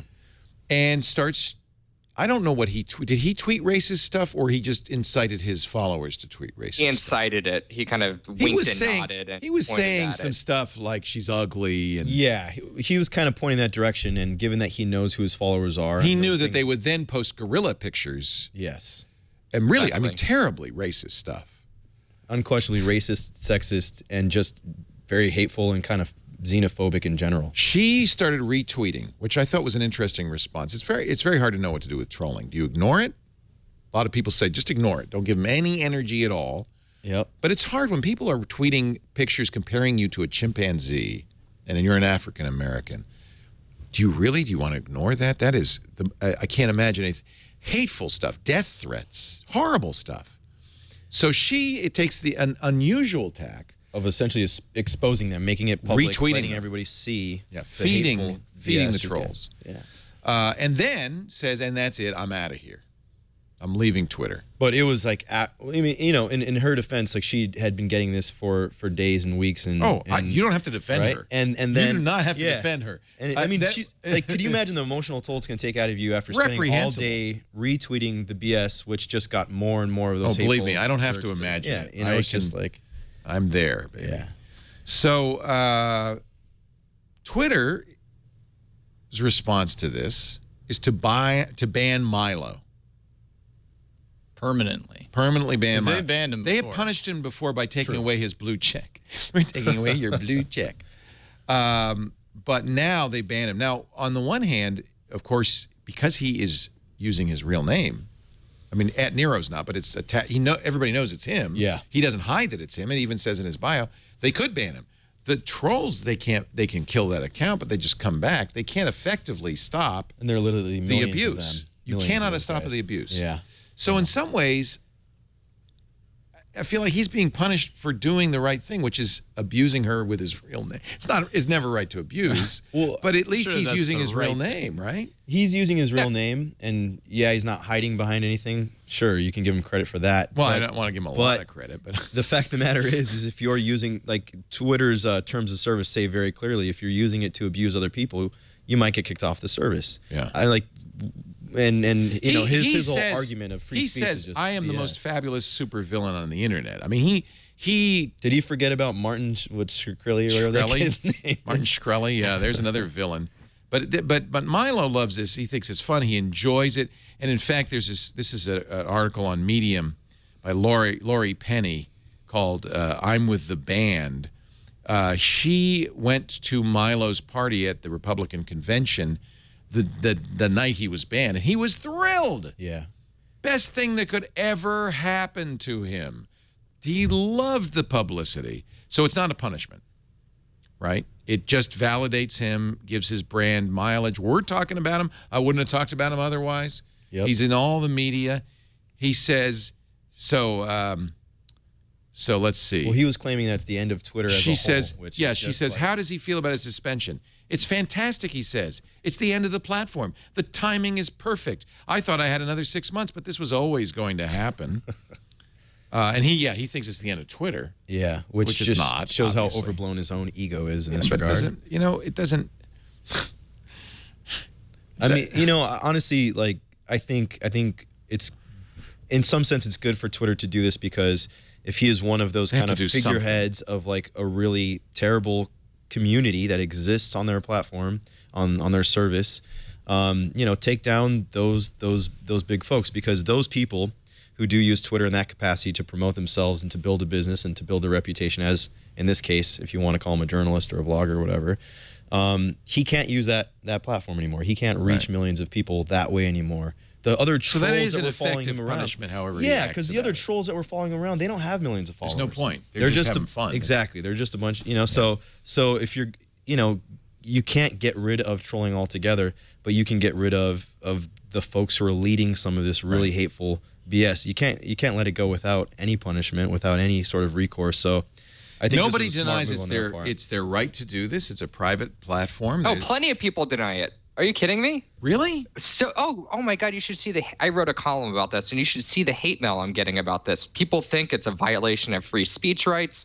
These people have a fundamental misunderstanding of what free speech is, especially on a private platform like this. Yeah. Oh my God, plenty of people think disagree with this decision for that.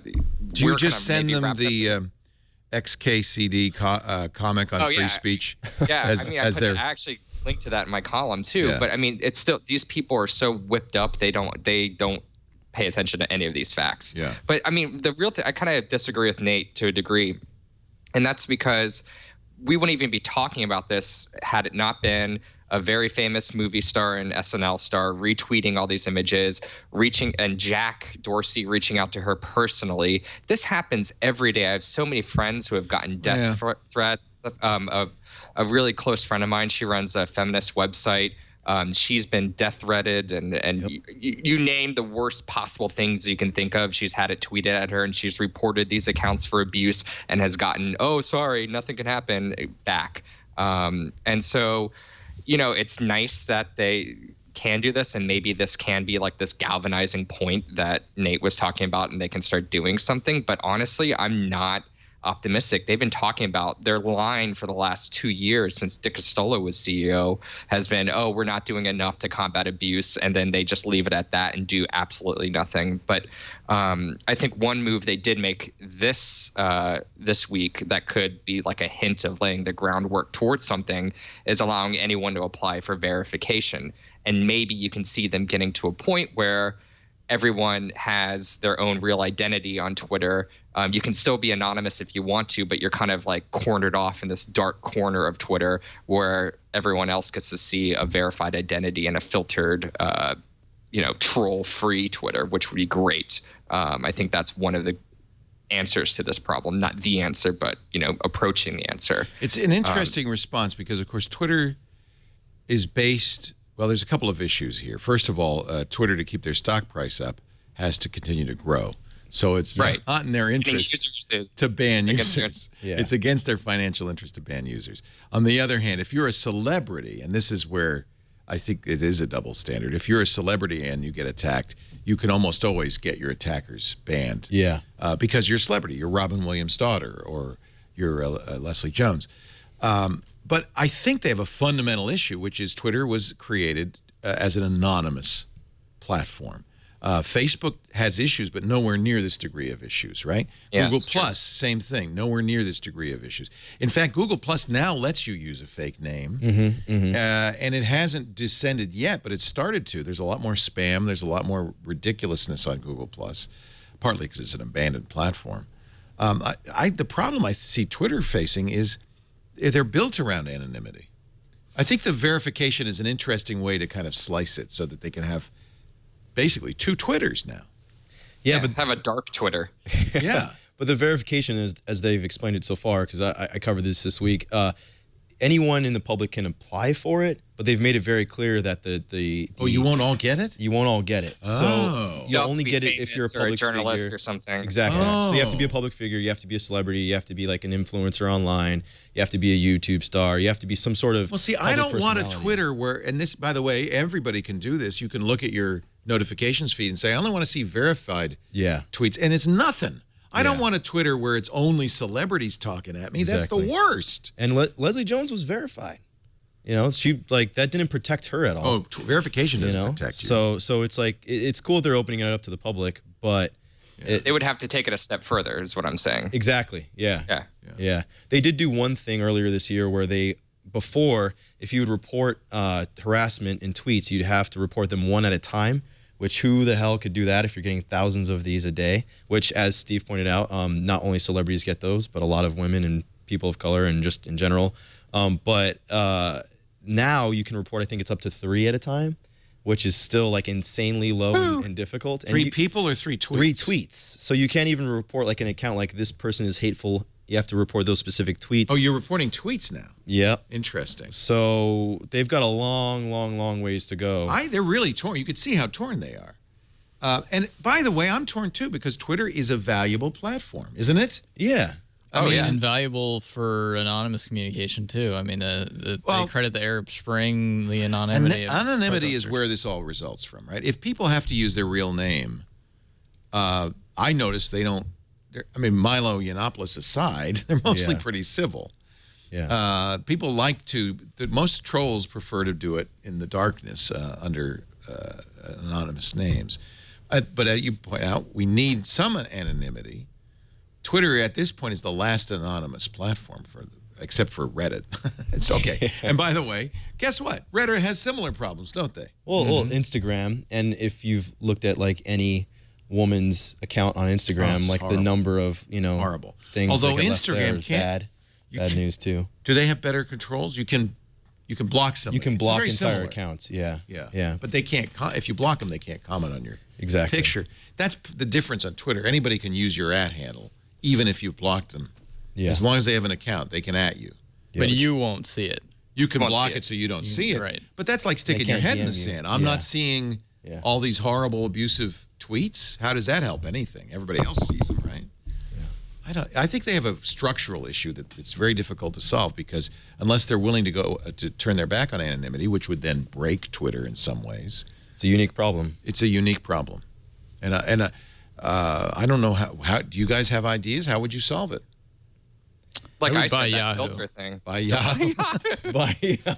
Or sell to Google and see what they can do with it. Use their machine learning or something. Twitter owns Periscope, the live streaming video platform.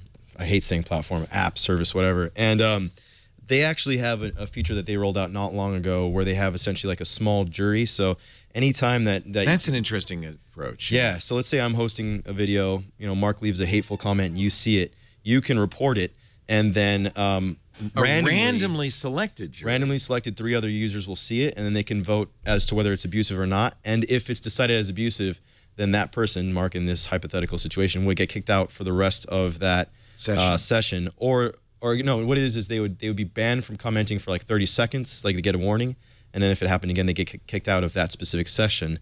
Twitter must be experimenting with this. Do you think they're considering moving it? Well, that's why I bring it up. I think they're this is an issue on Periscope. This is an issue on Twitter. Twitter is their main core product, and I think they might bring some of these ideas over across if it's successful.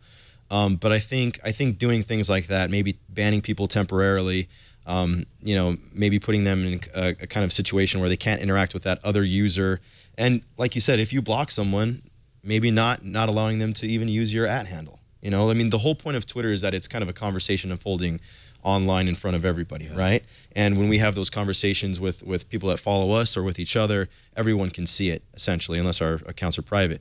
Well, if you block someone who's being hateful to you, and if they have examples of and proof of that, why not allow that person to not even be able to send you a message publicly using that @handle? Maybe there I are can ways tell you around that these doesn't things. fix it, at least in my experience, because they can still use other people's handles and use your name and slime you to other people, which is what they want to do anyway. But right? making this, but if so, why do trolls at this point really like Twitter a lot more than they like these other platforms, as we brought up and we were talking about?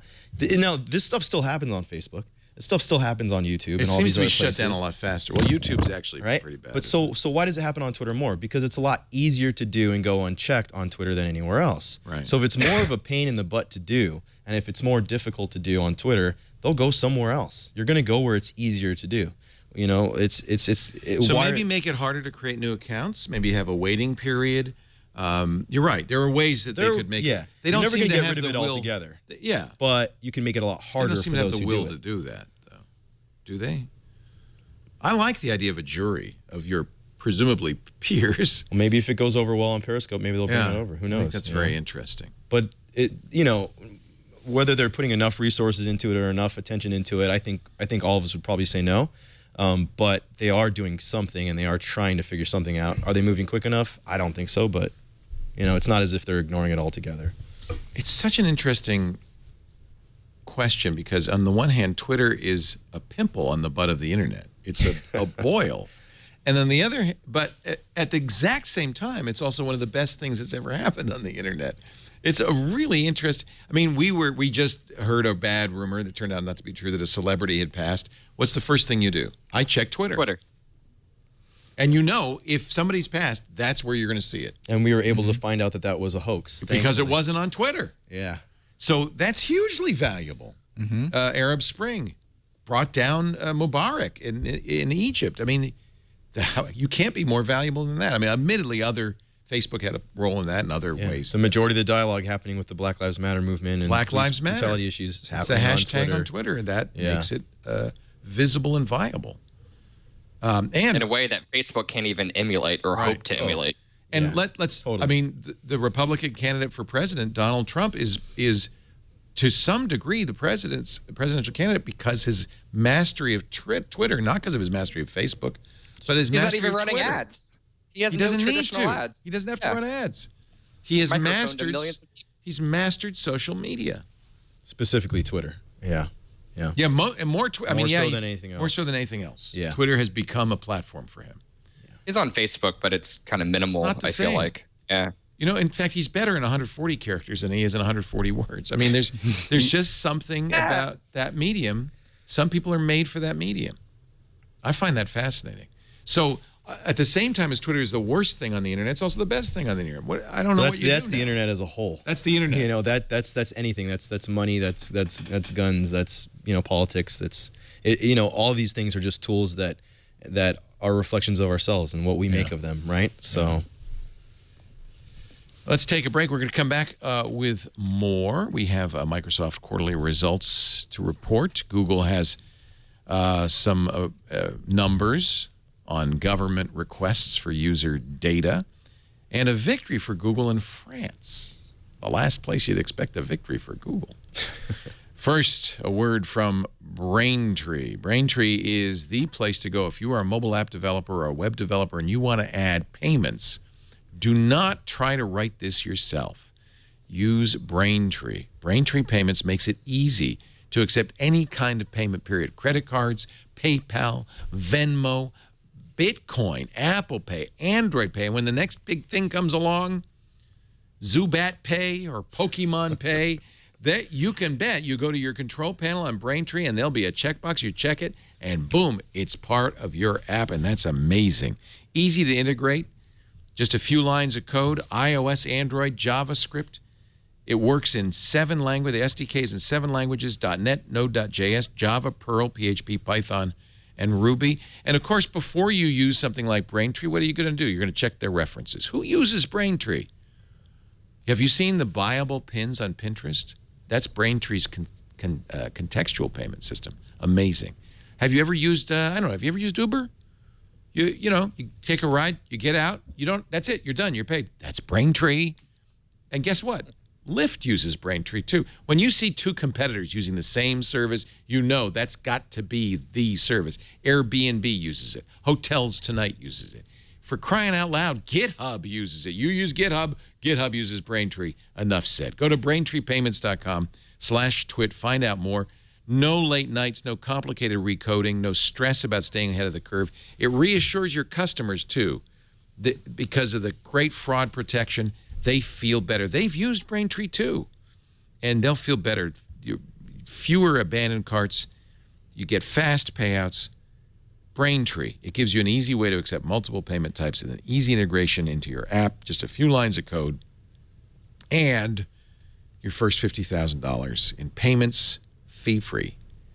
Tell the boss, tell your product manager, whoever makes a decision, maybe it's you, BraintreePayments.com/twit. Do go to that URL because we want Braintree to know you came there because you were watching Twit. BraintreePayments.com/twit. We thank them so much for their support of This Week in Tech.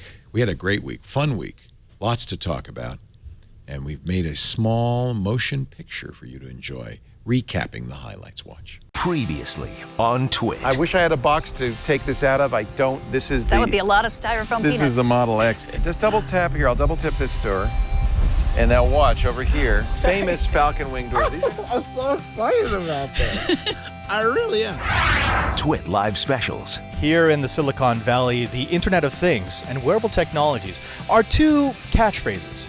Are we actually going to see a revolution in wearable technology and the Internet of Things? That's why we're here in San Jose for Wearable Tech Conference 2016. All about Android. This week we have the flagship Moto Zs. Here is the projector mod. It snaps on perfectly on the back. And Josh, if you want, we could try and see if we can get it with the overhead camera. There we go. There's me. Look at that. Oh, that's so cool. The new screensavers. Michael, along with others, reverse engineered the API to create a map that shows you where Pokemon are anywhere in the world. There's no public API. You just figured out what they were doing? Right, yeah, this is all reverse engineered. Boy, are you a little worried that you're going to get a little knock on the door at some point? We're going against the terms of service, but I don't think get anybody thrown in jail for that. Yeah. And it's kind of fun, isn't it? Of course. Twit. Test drive one today. I mean, they'd have to redo. Where's the microphone? I can't. Oh, there it is. Actually, I'm starting to come to the conclusion that VR is the 3D of 2016. Like it was overhyped. Yeah.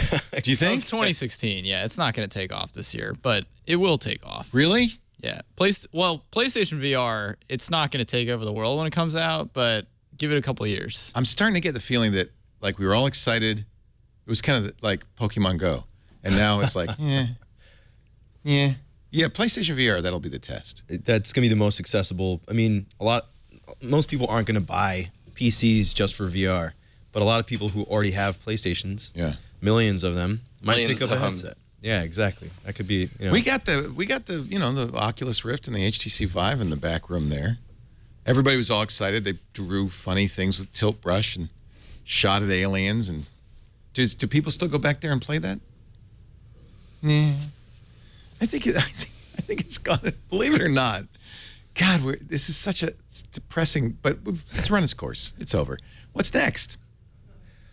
Thank you, Leo. This Friday, July 29th, is the last day you can download Windows 10 for free. So get it or don't, but do not say that we didn't warn you. Guess who's releasing earnings this week? Everybody who's anybody. Twitter, Facebook, Apple, Alphabet, Amazon, Verizon, Google, Nintendo, Match Group, Groupon, and Samsung. We will cover all of this and the rest of the tech news with Jason Howell on Tech News Today every day at 4 p.m. Pacific. That's what's next. Thank you, Megan Maroney. Tech News Today, Monday through Friday. We just got some really good news. We are going to be, you know how Amazon Echo has that update? You can say, give me my daily briefing. And the choices have been kind of limited. I think Bloomberg might be on it. Wall Street Journal's on it. NPR. It's kind of limited. But we just got invited to provide a tech news headline for the Amazon Echo. Wow. Nice. Yeah. That's great. Yeah. So I don't know, Megan, Jason, maybe I'll do some of them. I think it'll be kind of cool. And so just be like you talking for a minute or two. Yeah. Here's the tech news headlines from twit.tv. That's awesome. I'm your host, Leo Laporte. Yeah. Can I get you to wake me up in the morning as my alarm? Just you reading headlines? You want that? Or you giving Usually me a people personal use phone me to call? go to sleep at night, actually. Quite the opposite. Yeah, I thought that was pretty cool. I guess we called Amazon and they said, well, it's invitation only, but yes, you're invited. Take that, Tesla. Nice.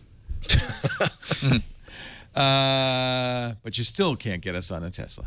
Google and Bing, good news. The French court says, and after all, don't we all do exactly what the French court says?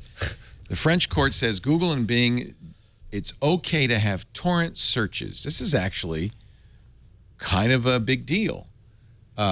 Is a search engine responsible for providing you a link to what might be pirated content? The filter was requested by the French music industry. The High Court of Paris said that it's too broad, too ineffective, and this is so, boy, I'm surprised to hear them say this, but would target legitimate content as well. Just because it's on torrent, Yep. just because it's BitTorrent doesn't mean it's pirated music. Who would have thought that France would be more progressive on I know. this internet censorship issue than the UK, for example, which still has the right to be forgotten? Yeah. I hope that the U.S. music industry pays attention to this. Obviously, it doesn't carry any weight in the U.S., but it'd be nice if they kind of... There's always been this kind of thing like, well, shouldn't Google not allow searches for stuff we don't like? And I don't think you want to get Google in that position. No, yeah, forcing them to censor or making them censor on behalf of, anyone, but much less major corporations, isn't really like a good look. So I'm kind of actually about this. French courts have used French's intellectual property code, their DMCA, to force Google and Bing to make pirate sites disappear. But in this case, the court said, no, it's just not gonna happen. We're not gonna block all torrents just because you say so. Do you guys think this is maybe a little bit of a recognition that BitTorrent itself, I mean, torrenting is really a type of technology, but BitTorrent, the company behind all this tech, they're trying to go legit. I mean, they have their sync apps to share files. They have their shoot app to share photos. They have Bleep, their messaging app. I mean, they're trying to turn themselves into a legit company, and I think that's an acknowledgement that not all the stuff that's on their service is bad. I think they even have a music service now, which I forget the name of. I think this has been Bram Cohen's strategy to kind of resurrect the name. Yeah. They launched BitTorrent News this week. In fact, they streamed the Republican National Convention. I think they're going to do the same next week with the Democratic National Convention. Did anybody watch BitTorrent live? Watch the live stream? Yeah. My friend was the host. You're kidding? No, Justin Young. He was one of the hosts. So he they was did dressed their up as own a Charmander coverage. the entire time. They did their own coverage. Yeah, it was really cool. I mean, it was very offbeat. I mean, my buddy was dressed up as Charmander walking the floor. That was him? Yeah. Really old college friend of mine. That's funny. He was having a blast, and I can't wait to see him do the DNC. It's kind of offbeat and fun, and definitely caters to the kind of person who would be paying attention to BitTorrent's news network. So, it's great. I'm really happy for them. That was Justin Robert Young. Yeah. Oh yeah, of course I know who he is. Wow, good for Jury. There he is. Yeah, good for him. So he was my editor-in-chief at my college paper a million years ago. Well, of course he hosted a show on this network for a long time. Yep. NSFW. Wow. That's right. I should have. If I had known Jury was going to be hosting, I would have watched. That's offbeat. So they, of course, you can get a pool feed of the convention goings on, but it looks like they were doing a lot more than that. Yeah, they were doing man on the street stuff and just gags and all that kind of thing. 10 to 12 hours of coverage a day during the convention. Are they going to do it again next week? Because that's what I'm watching. Oh yeah, I think he's going to be there. Fantastic. So, how do you watch it? It's on the internet. You can watch it on the web. Yeah, I think it's a YouTube channel. But I think they also have, if I'm not wrong, I think they have an app for Apple TV, right?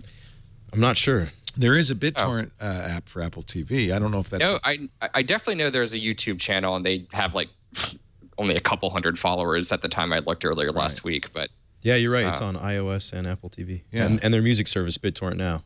Right. Yeah. So yeah, they really are reinventing themselves. Yeah. And on is the music... BitTorrent now just like Spotify or... No, what it is independent artists all can indie. put they can put stuff up there, and then you can get it from those specific artists if you want. They can make it free. It's pretty neat. We're the BT Live. We're one of the networks on BT Live, so Okay. you could watch Twitch streaming on that. That's also on Apple TV. So they have 2 apps now. Yeah. On Apple TV, and Fire TV, and there's a Mac version. Live streaming video powered by people. I love this. I mean, we used BitTorrent in the very earliest days to distribute the shows because we didn't have bandwidth deals with CashFly. And we would ask people who watch the show, well, you want a seed? Okay, download a copy and you can seed. And we would have seeders, and that's how we got the show out. In fact, awesome. That's always our fallback strategy if we lose our bandwidth deals, because it's expensive. Bandwidth's very expensive. Yeah. I mean, it's good because it's actually useful technology that they have, and making it more accessible and using it in different ways. And it's good for them because it's not pirated content. Exactly. It kind of helps them shield that reputation of just people sharing things that are stolen. So they don't. I think that they don't use bandwidth. Because it's all peer-to-peer. Because it's all peer-to-peer. So it costs them nothing in bandwidth. They just create the content. It's interesting they're doing a YouTube Live channel. I mean, that's not exactly using BitTorrent technology, is it? But it's getting that name out there in a different way, right? Yeah. And it's good for Steve's buddy in the Charmander suit. I didn't know that was Justin Robert Young. Yeah. You couldn't really tell. I saw a beard. Yeah, there are better shots of him. He was kind of masking himself there. The best one, he's walking the floor just talking to RNC delegates. It's really funny. I mean, you know what? A political convention is so wild. They probably look normal. Yeah, it's like, oh yeah, you must be one of the dinosaur Trump supporters. It's so funny. Wow. Why not bring Pokemon to the convention? Well, I can't wait to watch him do it tomorrow. Let's see here.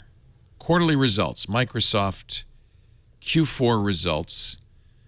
We're watching the transition of this company. It's very interesting. Office 365 subscriptions, 23 million. A very strong quarter thanks to cloud.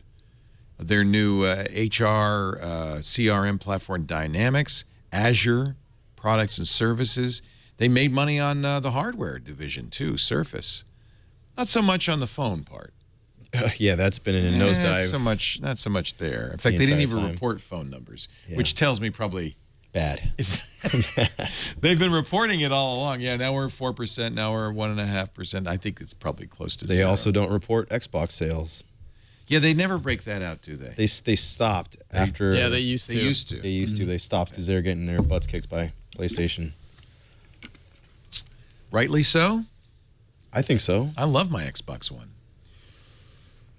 No? PS4 is where it's at. You both PS4ers? I had an Xbox I'm One, PS4. but I got rid of it because real gamers are PS4 users, aren't they? I don't want to get into real gamers and fake gamers. There's just more games that I wanted to play on the PS4, and outside of Sunset Overdrive, which is an awesome game. which is great, and Funnest then Halo. game ever. I wasn't using my Xbox One much, so I got rid of it. Yeah. And I mean, there's not a qualitative difference. Most of the games you want are on both. No. No Man's Sky, though. Will that be? That's the one I want. That's just PS4. Yeah, no Xbox. Come to the dark side, Leo. It's going to be great. Would you like an old Xbox One? I'll take the Tesla. You want my Xbox One? All right, Chris, I'm going to give it to you. And the reason I am is because I ordered, stupidly, the new Xbox, which comes out August 2nd, the Xbox One S. Can we talk about what a ripoff this is? They have the One S coming out this year. They have Project Scorpion, another new Xbox, supposedly Xbox One, coming out next year with even more graphical horsepower for VR. They're trying to sell us a new Xbox every year. I don't like this. I do not like this. Well, you don't have to buy it. I'm not gonna. I mean, still gonna be able to play your games. $350 every year. Get the hell out of here. The S is the same. I guess it can smaller. It can do 4K. Can do 4K streaming video, not 4K in games, but it can do 4K Netflix. Yeah. But I don't have a 4K TV, so that's a big deal. Yeah, It looks way nicer. It does look slimmer. nicer. It's a lot smaller. It's like a third the size. Yeah, the old Xbox One on my really terrible looking TV console. Looked like a big ass old VCR. I hated that thing. All right, Chris, I'm going to give you the old Eyesore. Xbox One when the new one comes. You want it? Why don't you have an Xbox One? You're a young person. You have a PlayStation. Son of a...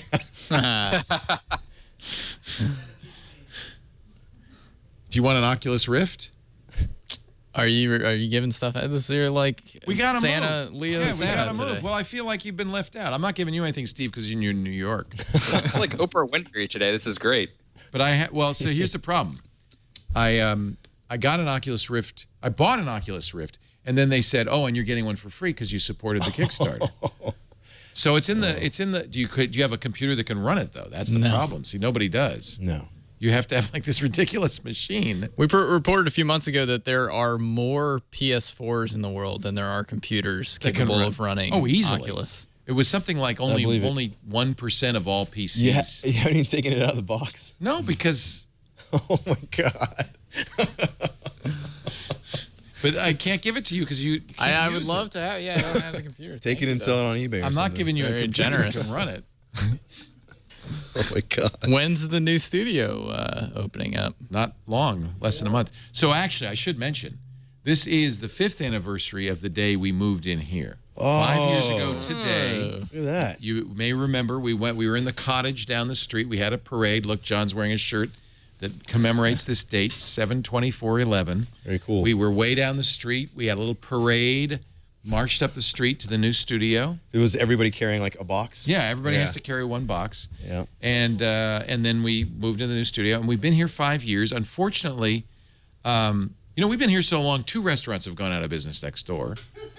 So there's that. But the new restaurant next door decided they want this space to make a brewery. So they wanted big vats. So they sold the building to these guys. That's great. And we thought, hey, here's an opportunity to, you got to redo the place every once in a while. Things wear out.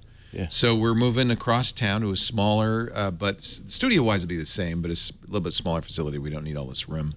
We don't need a 10,000 square foot basement. Because all that was incentive for staff to sleep down there. We started to find like secret, they called it the no hole. Father Robert and Brian that created like this secret playroom down there. And then I think there was a beanbag down there people were like camping out on. I think Burke was actually living there for a while. So we didn't really illegally, I might add. We didn't really need all the space down there. Sounds like a good move. I think just to get the nests out downstairs. We're going to bring a flamethrower in after we move. Napalm it. Napalm it. Yeah, just scour it clean. But the new place is nice. So what we're going to do for people who are watching, the last show here will be August 21st. So we're going to do, it's going to be obviously the transition can't be instantaneous. Well, it is going to be instantaneous, but it's going to be a little tricksy because we have to move everything over there. So we're going to move it piecemeal. We'll have one last, my office will be the last to go. I'll do a radio show in the office on Sunday. The new Screensavers Saturday will be we'll do a special version that we'll record at the new studio. It won't even be done yet, but we'll record it over there. No audience for that, sorry. You can come here to watch the Tech Guy on the 21st, but at that point, instead of doing Twit here on that Sunday, we have rented a cable car. And I understand we're putting in tracks but we have a cable car, and we're going to all get in the cable car carrying one. Everybody carries at least one box. We get in the cable car, we drive over to the new place, and we'll do Twit on August 21st from the new studio. So that'll be fun. So that's why basically I'm giving everything away. Yeah. Because that's one less box we have to carry. So that's the story, Morning Glory. I don't know why I got into that. I can give you a mug. I'll take a mug. Okay, we'll give you a mug. How many bobbleheads are left? There's a lot. We bought out the bobblehead market. And I think maybe we have a few too many bobbleheads. Good news for Microsoft, another legal case. Remember, Microsoft had email servers in Ireland. And they went to court saying, we don't want to turn that information over to the U.S. government. It's offshore. Court said, you're right. This, I thought they were going to lose this for sure. I thought they're just fighting it so they look, Microsoft looks like they care, because they do, obviously. So the government, well, this is another court. I'm showing another story, but the government said, yes, that Irish server is off limits. However, it's not all pie and Skittles. The U.S. says there's no legal basis for the government to be required to tell Microsoft customers when it does intercept email. Which I very much personally do not like this at all. This is there's a kind of encoded in the Constitution is the right to face your accuser. Yeah. Right? I don't know which amendment that is. Yeah, go ahead. Give him a bobblehead and a cup. I didn't mean right now in the middle of the show, but okay. There's your parting gift. Congratulations. You don't have to take the bobblehead. You can, I don't have a car. So. Yeah, you don't need a yeah. It's not exactly a plastic Jesus, but anyway, it's terrifying. Well, you can think see highly of yourself. Plastic Jesus. No, I said it wasn't. Was it? Okay, got it. I didn't say it was. I said it was not. Anyway. Just throw it away. We don't want it. I didn't mean to offend you. It's okay. You don't have to have it. Lovely bobblehead. No, you don't want it either, Nathan. Trust me. No one wants it. That's why we have a surplus. It seemed like a good idea at the time. What is it? You have the right to face your accuser, right? Yeah. So if the cops want to come search your place, they need a warrant. They need to tell you about it. If you go, to court, someone says you're committing a crime, you have the right to know what that crime is and who's accusing you of it. If someone sues you, the Sixth you get Amendment. to know who's suing you. Bleak tells me in the chat room, it's the Sixth Amendment, quote, in all criminal prosecutions, the accused shall enjoy the right to be confronted with the witnesses against him.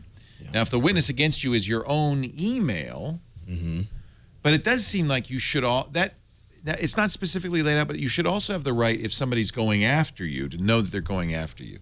But in fact, the Patriot Act is very clear in this. Not only does Microsoft not have the requirement to notify you, they're not allowed to notify you in many cases. If you get a national security letter, right, one of the stipulations is you can't tell anybody that you got this national security letter. Yeah. It'll be interesting to see how this plays with that other thing you're talking about with where the Irish. Yeah, where the government basically found that if data is being held in servers overseas, in this case in Ireland for Microsoft, that Microsoft doesn't have to give the information on those servers pertaining to users to the government. But as all this is happening, the Obama administration is negotiating with lots of other governments. Just get the Irish government to do it. Exactly. So they're all working on these issues. It'll be interesting to see how these overlap because, if someone else's government in Europe or Asia or Africa or something, has to notify you and they're doing it through them, is that going to be a loophole? Are there going to be ways to get around these things? So the let's see, was it the ninth? No, Second Circuit ruled that a warrant issued under a very specific section 2703 of the Stored Communications Act, cannot compel American companies to produce data stored in servers outside the United States. So they ruled that on July 14th. Yeah. I could go to the Supreme Court. This is not necessarily definitive, but that's a.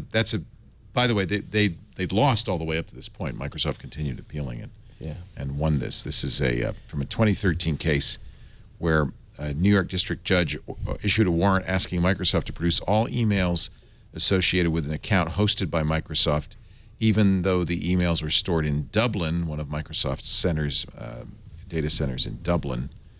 Microsoft did provide the U.S.-based account information, but would refuse to turn the Irish emails over. They lost in court in 2014.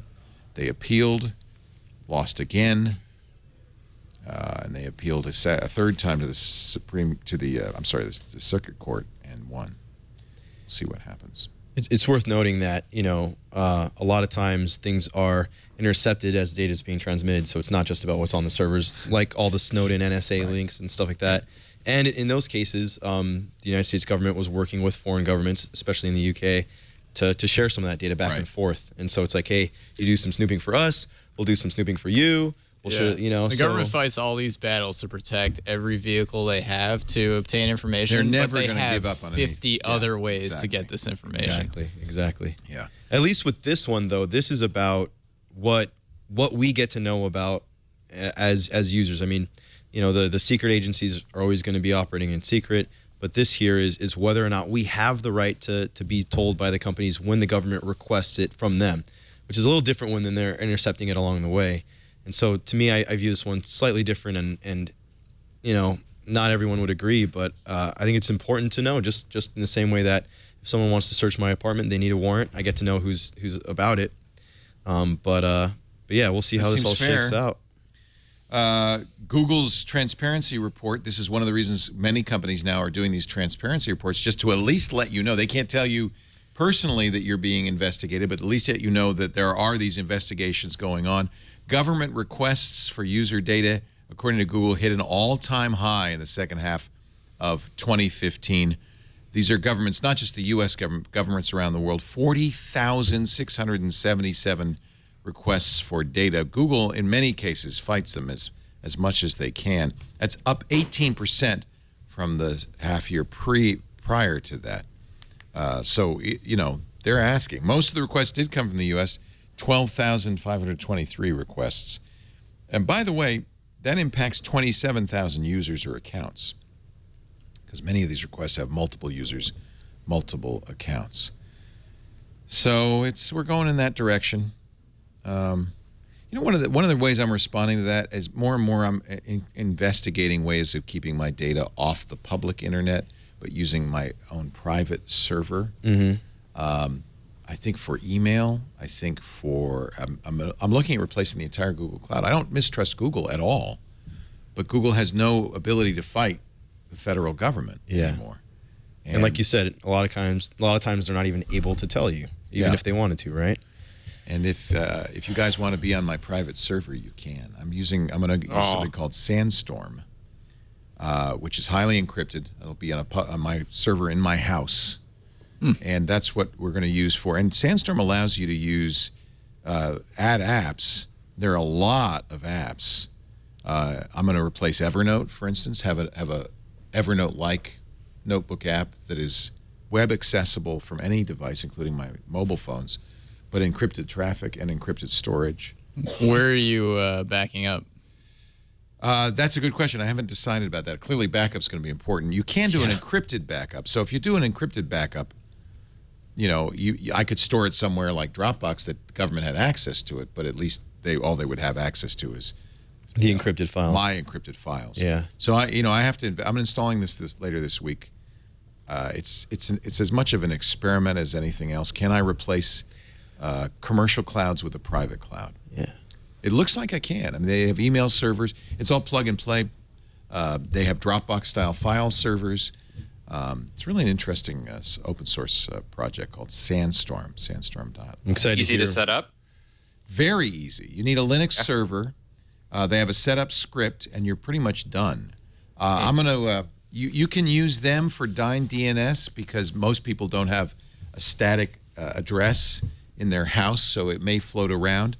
I actually have Comcast Business Class service, so I have a static address. You can also use them and their certificates to do HTTPS, although I'm going to buy, by the way, not a small cost. It's several $100 a year. You need a wildcard SSL cert for your site. But I think, again, it's an experiment.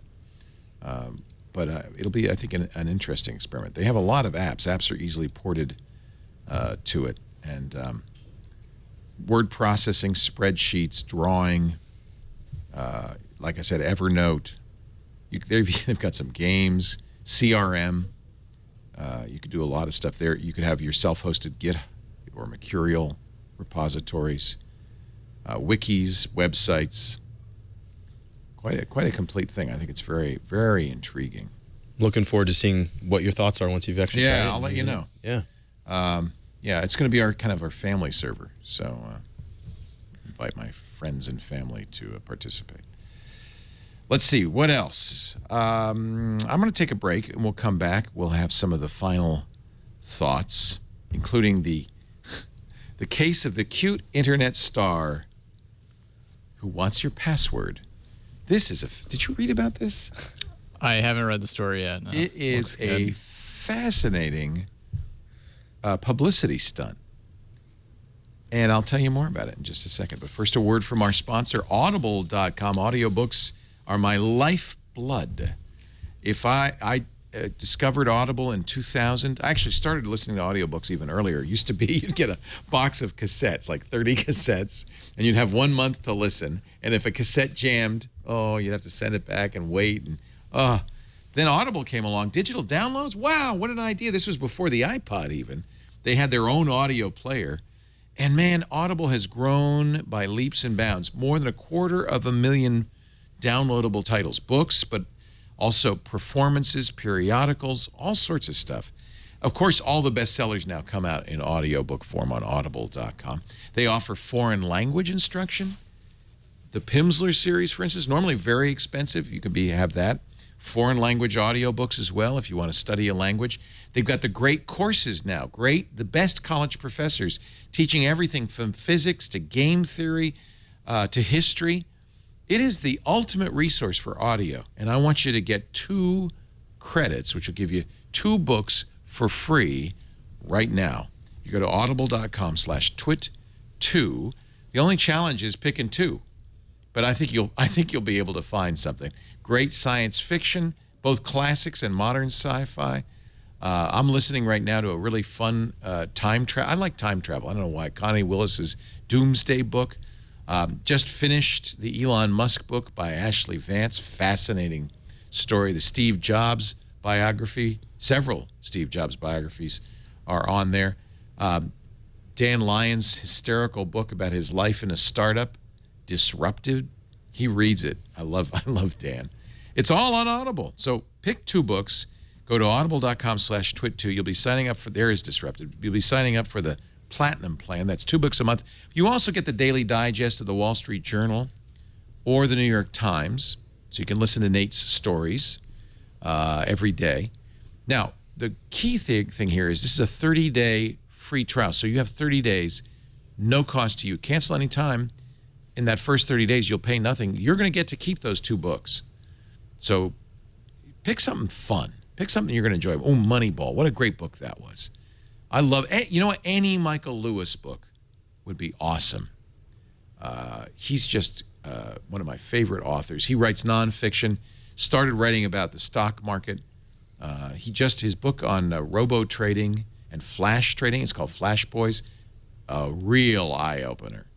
John Hodgman's got his books on there too. Audible.com/twit2. 2 books free, offer good in the U.S. and Canada. And if you're not in the U.S. or Canada, you should still try Audible. They're all over the world. Audible.com/twit2. We thank Audible. They've been supporting this show before we moved. I think almost a decade now. This is a weird story about, and I don't know who he is, Jack Johnson. He's a Vine star, I guess, and a performer. He, last week, he told his 4 million Twitter followers, 4 million, not bad. Yeah. Send me your password to your Twitter account. Tens of thousands of fans did. And by the way, hashtag hacked by Johnson. And then what he did is he would post a personal message on your Twitter feed as if you did it. A video, a song. This is brilliant. This is like using Twitter in an amazing way. What amazes me is that these young people gave him their password, but they obviously trust him. Here's an example of a video he sent one young fan. Let me see if I can. He said, "This song is for you." Now how much would you pay? Would you give him your password to get a personal song played just for you?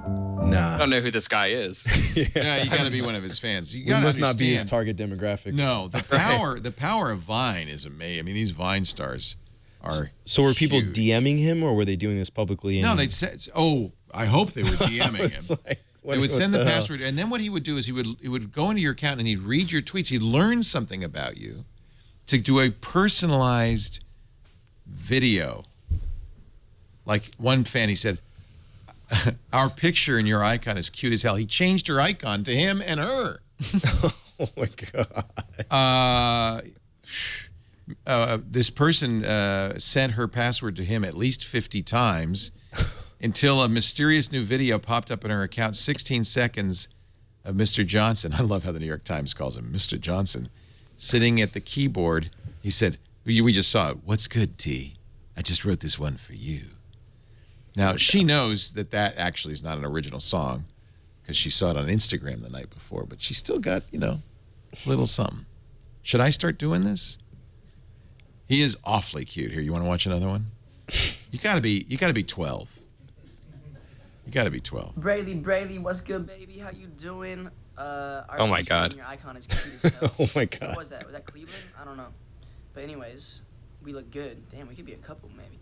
But seriously, I hope your summer's going great. I hope everything's going great in life. Well, This is called retail fan cultivation, right? Yeah, he's reaching out to his fans. I mean, if his fans are, it's authentic, it's real. yeah. I mean, that takes a lot of time. It's kind of surprising that he put the effort into doing that for people, but word of mouth, I'm sure it's blowing things up. Amazing. Reverberating across the interwebs.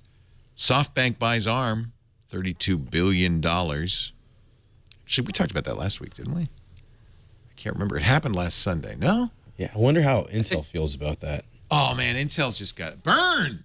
Huge deal. Intel's just got to be scared. I don't think SoftBank, I think this is more of an investment. Than they say they're not going to move ARM out of Britain. They're going to let the staff stay. Got a good thing going. That makes sense. Yeah. Why not? That's usually how SoftBank operates. They don't they don't intervene too much. Right. Like with Alibaba, they mostly left them alone. They own Sprint. What they do is they give them cash. They say, here, do what you're doing. You're going to, and man, I admit $32 billion is not a small amount of money. No. But you're buying the future. You're buying, every smartphone uses an ARM chip. And they're betting on the Internet of Things. That's a big part of it. IoT. Huge. It's cash, by the way. Must be nice. Yeah. You might kind of wonder at this point, maybe Apple should have done this. They have the cash to do it.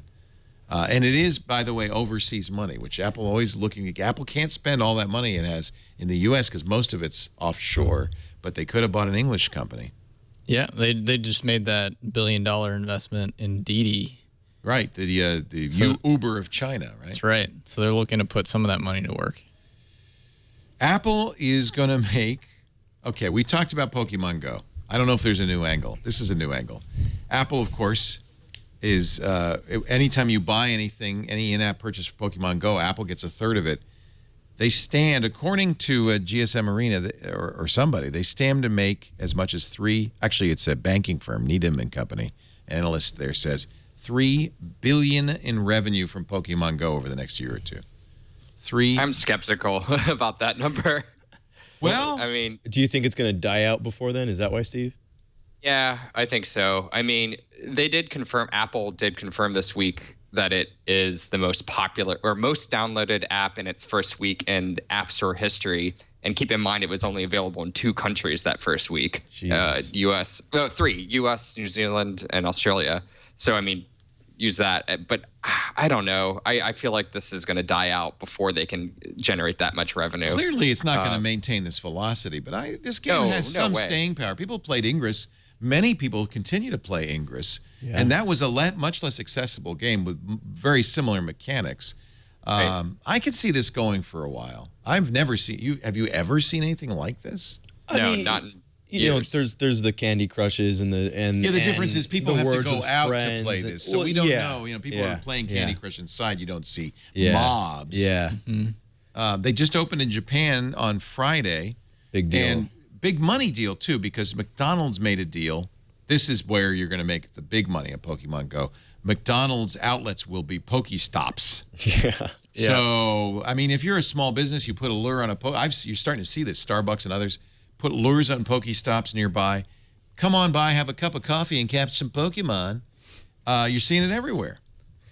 Yeah, we talked to a bunch of small businesses, some of which like did this same strategy of buying lures for Pokestops. One pizza shop in Brooklyn said they spent $10 on lures and sales increased 30% over one weekend. I mean, it has to be something that people who are playing Pokemon would, oh, hey, let's get a slice kind of thing, right? You're not going to sell refrigerators that way. Yeah. But if you're out there, wandering around catching Pokemon, you might get hungry, you might get thirsty. I guess it makes sense. Yeah.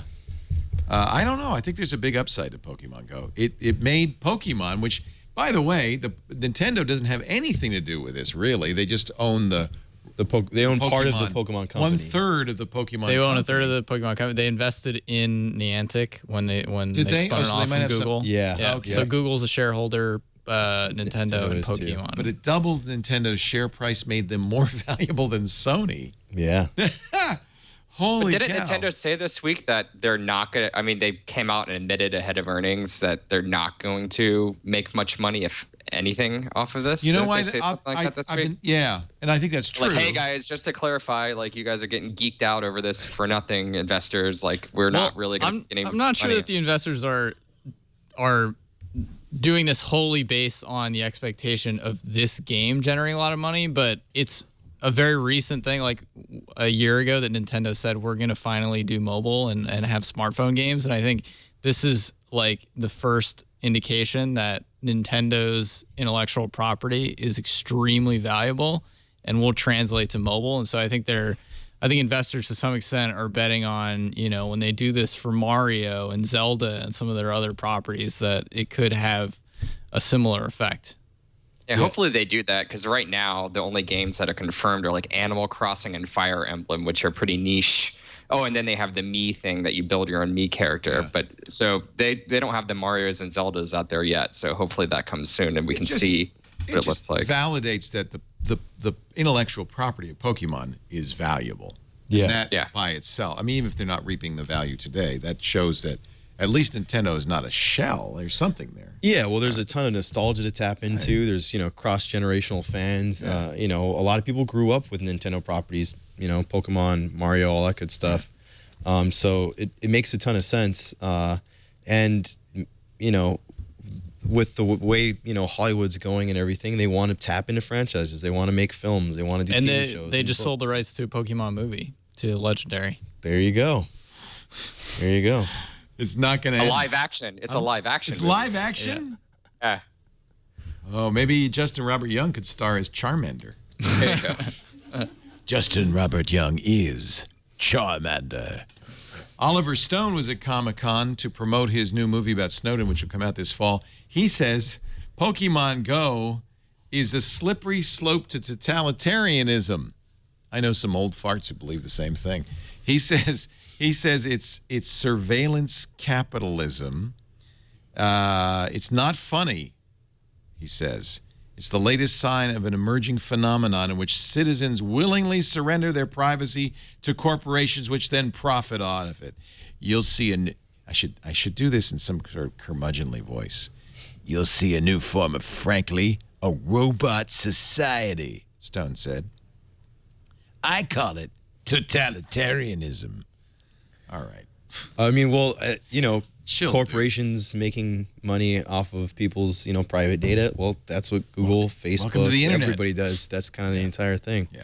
I mean, he might be, on one bleeding edge with his viewpoint, but he's not entirely wrong per se. You can have my Pokemon Go and you pry it out of my cold dead fingers.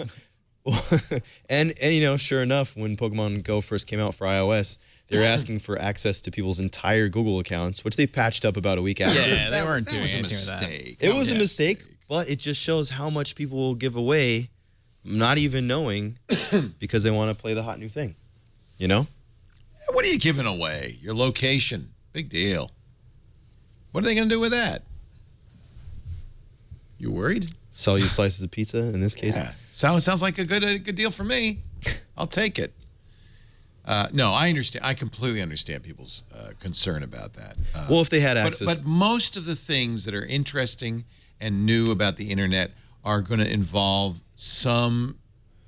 in some degree, you giving up some information. Yeah. Whether it's the Internet of Things, Siri or Cortana or Google Now, you're going to have to give some companies some information. That's why Apple is so challenged to figure out how they can compete with Google and Microsoft and other companies, because they say, well, we're going to protect your privacy, but that means they can't do Google Now, right? Yeah, their services can do a lot less because they know less about you, and that is simply the trade-off. I mean, part of the reason why Google is so useful at telling you when your package is coming or when your next flight is, or making a prediction on where you want to go next in Google Maps is because they keep track on all of those things, like where you go and where you might want to go next. I understand people's concern, and really what the best They're thing fair to concerns. do would be a way to some sort of explicit way to say, well, I'll give you this if you give me that. But I think it is implicit. If you use Google Now, the implicit trade is I'm going to give you information for something useful. Yeah. It maybe should be made more explicit. Maybe there's a dollar value to it. I don't know. But for me, this goes back to when you give a company like Google or you give Facebook that information, you're getting a trade for that service. Some people fully understand what they're giving away, some don't. Right. But that's the transaction, and then we get into those issues of the government asking companies for all of that data and then using that in different ways that people don't necessarily think about. As soon as I can do my Pokemon Go home server, I'm going to do it. There you go. Yeah, my encrypted Pokemon Go home server. A couple of quick stories. It's not the Dollar Shave Club anymore. It's the $1 billion Shave Club. Unilever buying Dollar Shave Club for $1 billion. Nice work if you can get it. Does anyone think they overpaid? I mean, they're doing like a couple $100 million in revenue. Yeah, they way some like 40 million subscribers. Like, I loved what Ben Thompson wrote about it. You probably read it, Leo. Did you read his post? Did you read his post on? No, tell me about it. On Stratechery, I mean. Stratechery. He had a. I mean, Stratechery is H's news site. Yeah. Stratechery. What did he say? Yeah. Basically, they created this environment where people were buying Dollar Shave Club razors and not Unilever razors, so Unilever had to pay what they needed to pay to get it. Get them, kind of get them out of the business, right? Yeah. Now Unilever, Procter & Gamble owns Gillette. Does Unilever own? They don't. No, they don't own anybody. But they own like Old Spice and Axe and a bunch of like these cool, young guy brands. Right. So now they're getting into the shaver market. Are you old enough to think Axe smells like crap yet? No, unfortunately. Okay, just checking. I think it's an age thing. I think you hit an age, 25, 26, where you realize that stuff smells horrible. It smells like bug spray. Okay. You're old enough, obviously, but Nate. Well, for the body wash, but for my cologne, I like Acqua di Gio. So. Oh, you smell good. Yeah. So Acqua di Gio, what's that? It's something expensive at Nordstrom that I think smells really good, but not Axe. Not Axe. Oh, you're saying but the it body smell wash. Good. The body wash though is smells pretty good. Yeah. My son still wears Axe. I don't understand it. I go, what are you wearing? You know what? If you're in high school and you got a $10 an hour job or maybe nothing at all, then it's cheap. You want to smell fresh? It keeps you insect free. Win-win. Win-win. No bugs on you, my friend. No flies on you. Hey. Opera sold to a Chinese company for $600 million.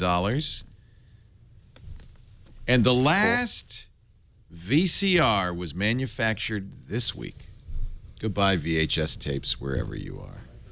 Do we not still have a VHS rental store down the street here? It's Silver Screen Video, right? Oh, they've gone to DVD. Even Silver Screen Video went to DVD. All right. For a while, until recently, you could rent a VHS tape there. Do you guys think that VHS will ever come back the way that vinyl records and cassettes? No. I mean, cassettes are kind of a hot thing in music right for now. VHS. You don't think so? Are they? Well, because there was a new video that I can't remember who it was, but there's like a new music video that's done like in a VHS style. So it's like a box and it has like the kind of messed up colors, and I mean there's probably not, but there's some of it there. It's an Instagram filter. Yeah. By the way, I don't know if you saw Bernie Sanders tweeting during the Republican National Convention, but a number of people noted that not only was, that was great. Bernie's got he's got a combo VCR DVD. and there's a tape in it. Yeah, Bernie. There you go. But come on, let's face it. Bernie's the kind of guy you'd expect to have a VCR with a tape in it. It's good technology. It still works. I'm not throwing it out. You know, I was just streaming an episode of Rick and Morty yesterday. There you go. And Hulu started buffering on it, and it froze on me. And I was just sitting there thinking, it reminded me of when I had to like rewind the VHS tapes. I'm like, why can nothing work? Like, this is the same problem I had with VHS tapes. There's the same issue of like disc skipping and like freezing on me. Now I'm sitting here and watching streaming, which is supposed to be the answer, and it's not better. Hulu freezes on me. The same. We can't build anything that works. We're out of time. I would love to talk about Kick-Ass Torrents, a site shut down with help from a lot of companies you know and love, like Apple. Federal government moved in. Actually, where were they located? Where was Kick-Ass located? In Europe, I think, right? Yeah. But of course, it was the U.S. rights holders that managed to shut down the largest BitTorrent site in the world. But you know what? You could shut them down. They shut down Pirate Bay, put them in jail. A new one will pop up. I think Kick-Ass was back within a day on some other server somewhere else. So, I think we're done. You guys have been very patient. Was that all the week in tech? Was that all we didn't the even. news? No, my God, we have so much more. But I think we just run out of time. I mean, I can't keep you more than 2.5 hours. It's like that's not. I think there's a rule. I think it violates the Geneva Convention. I've got nowhere to go, Leo. Didn't you say you have a cot downstairs? He's waiting for something better than an Oculus Rift. Mark's moving into the basement. A bobblehead. I keep trying to entice him with blandishments. That's Mark Milian. You'll find him at Bloomberg Business Week, Bloomberg.com/tech, and he's on the Twitter at Mark Milian. I've known him since he was knee-high to a grasshopper. Actually, how old were you when you started on this show when you were 21, 22? Pretty young, right? Yeah. You were probably at LA 22. Times still. Yeah, LA Times. The kid. Back at the cottage. That's right, the cottage. My, how you've grown, Mark. They grow up so fast. Nate Olivarez-Gile, great to have you from the Wall Street Journal. What are you covering these days? Consumer tech. Oh, nice. Yeah, so, if there's any... gadget and app news or reviews, I'm doing those, but also looking at a lot of privacy issues and kind of trying to help you avoid those pitfalls. So take a look at WSJD, and you'll always see good stuff on there. Love it. Yep. And you're Nate OG, the old school Nate on the Twitter. That's Nate me. OG. Yep. Great to have Stephen Kovach as well. Steve, you're fun, great guy, senior correspondent, techinsider.io at Stephen Kovach, Kovach. Steve Kovach, I'm sorry, Kovach. Either or. Either or, you got them both? You got them both? You can call me whatever. You got them all? Oh no, you can call me Steven, I mean. I know, but I think @Nero is available now in case you want it. I should just grab that, yeah. Grab it. It's the only reason I don't leave Twitter is I'm afraid somebody will take my handle and do something nasty with it. So I'm just going to stay there. I don't care what you say. Thank you all for being here. We do Twit every Sunday afternoon, 3 p.m. Pacific, 6 p.m. Eastern.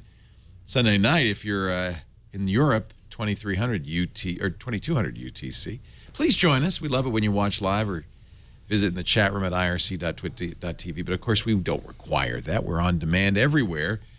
Start at twit.tv, our website. That's where all of our shows begin, unless you're driving a Tesla, in which case use iTunes or Stitcher or Slacker or Google Podcasts. We're everywhere. And subscribe. Make sure you don't miss an episode. If you want to be in the studio, and as I said, it's going to be a little tricky on the weekend of August 20th and 21st, but if you want to be in the studio before then, come see your brick. Tickets at twit.tv. After then, come see the new studio. Same address, tickets at twit.tv. Thanks for being here. We'll see you next time. Another Twit is in the can. It's amazing. Doing the Twit.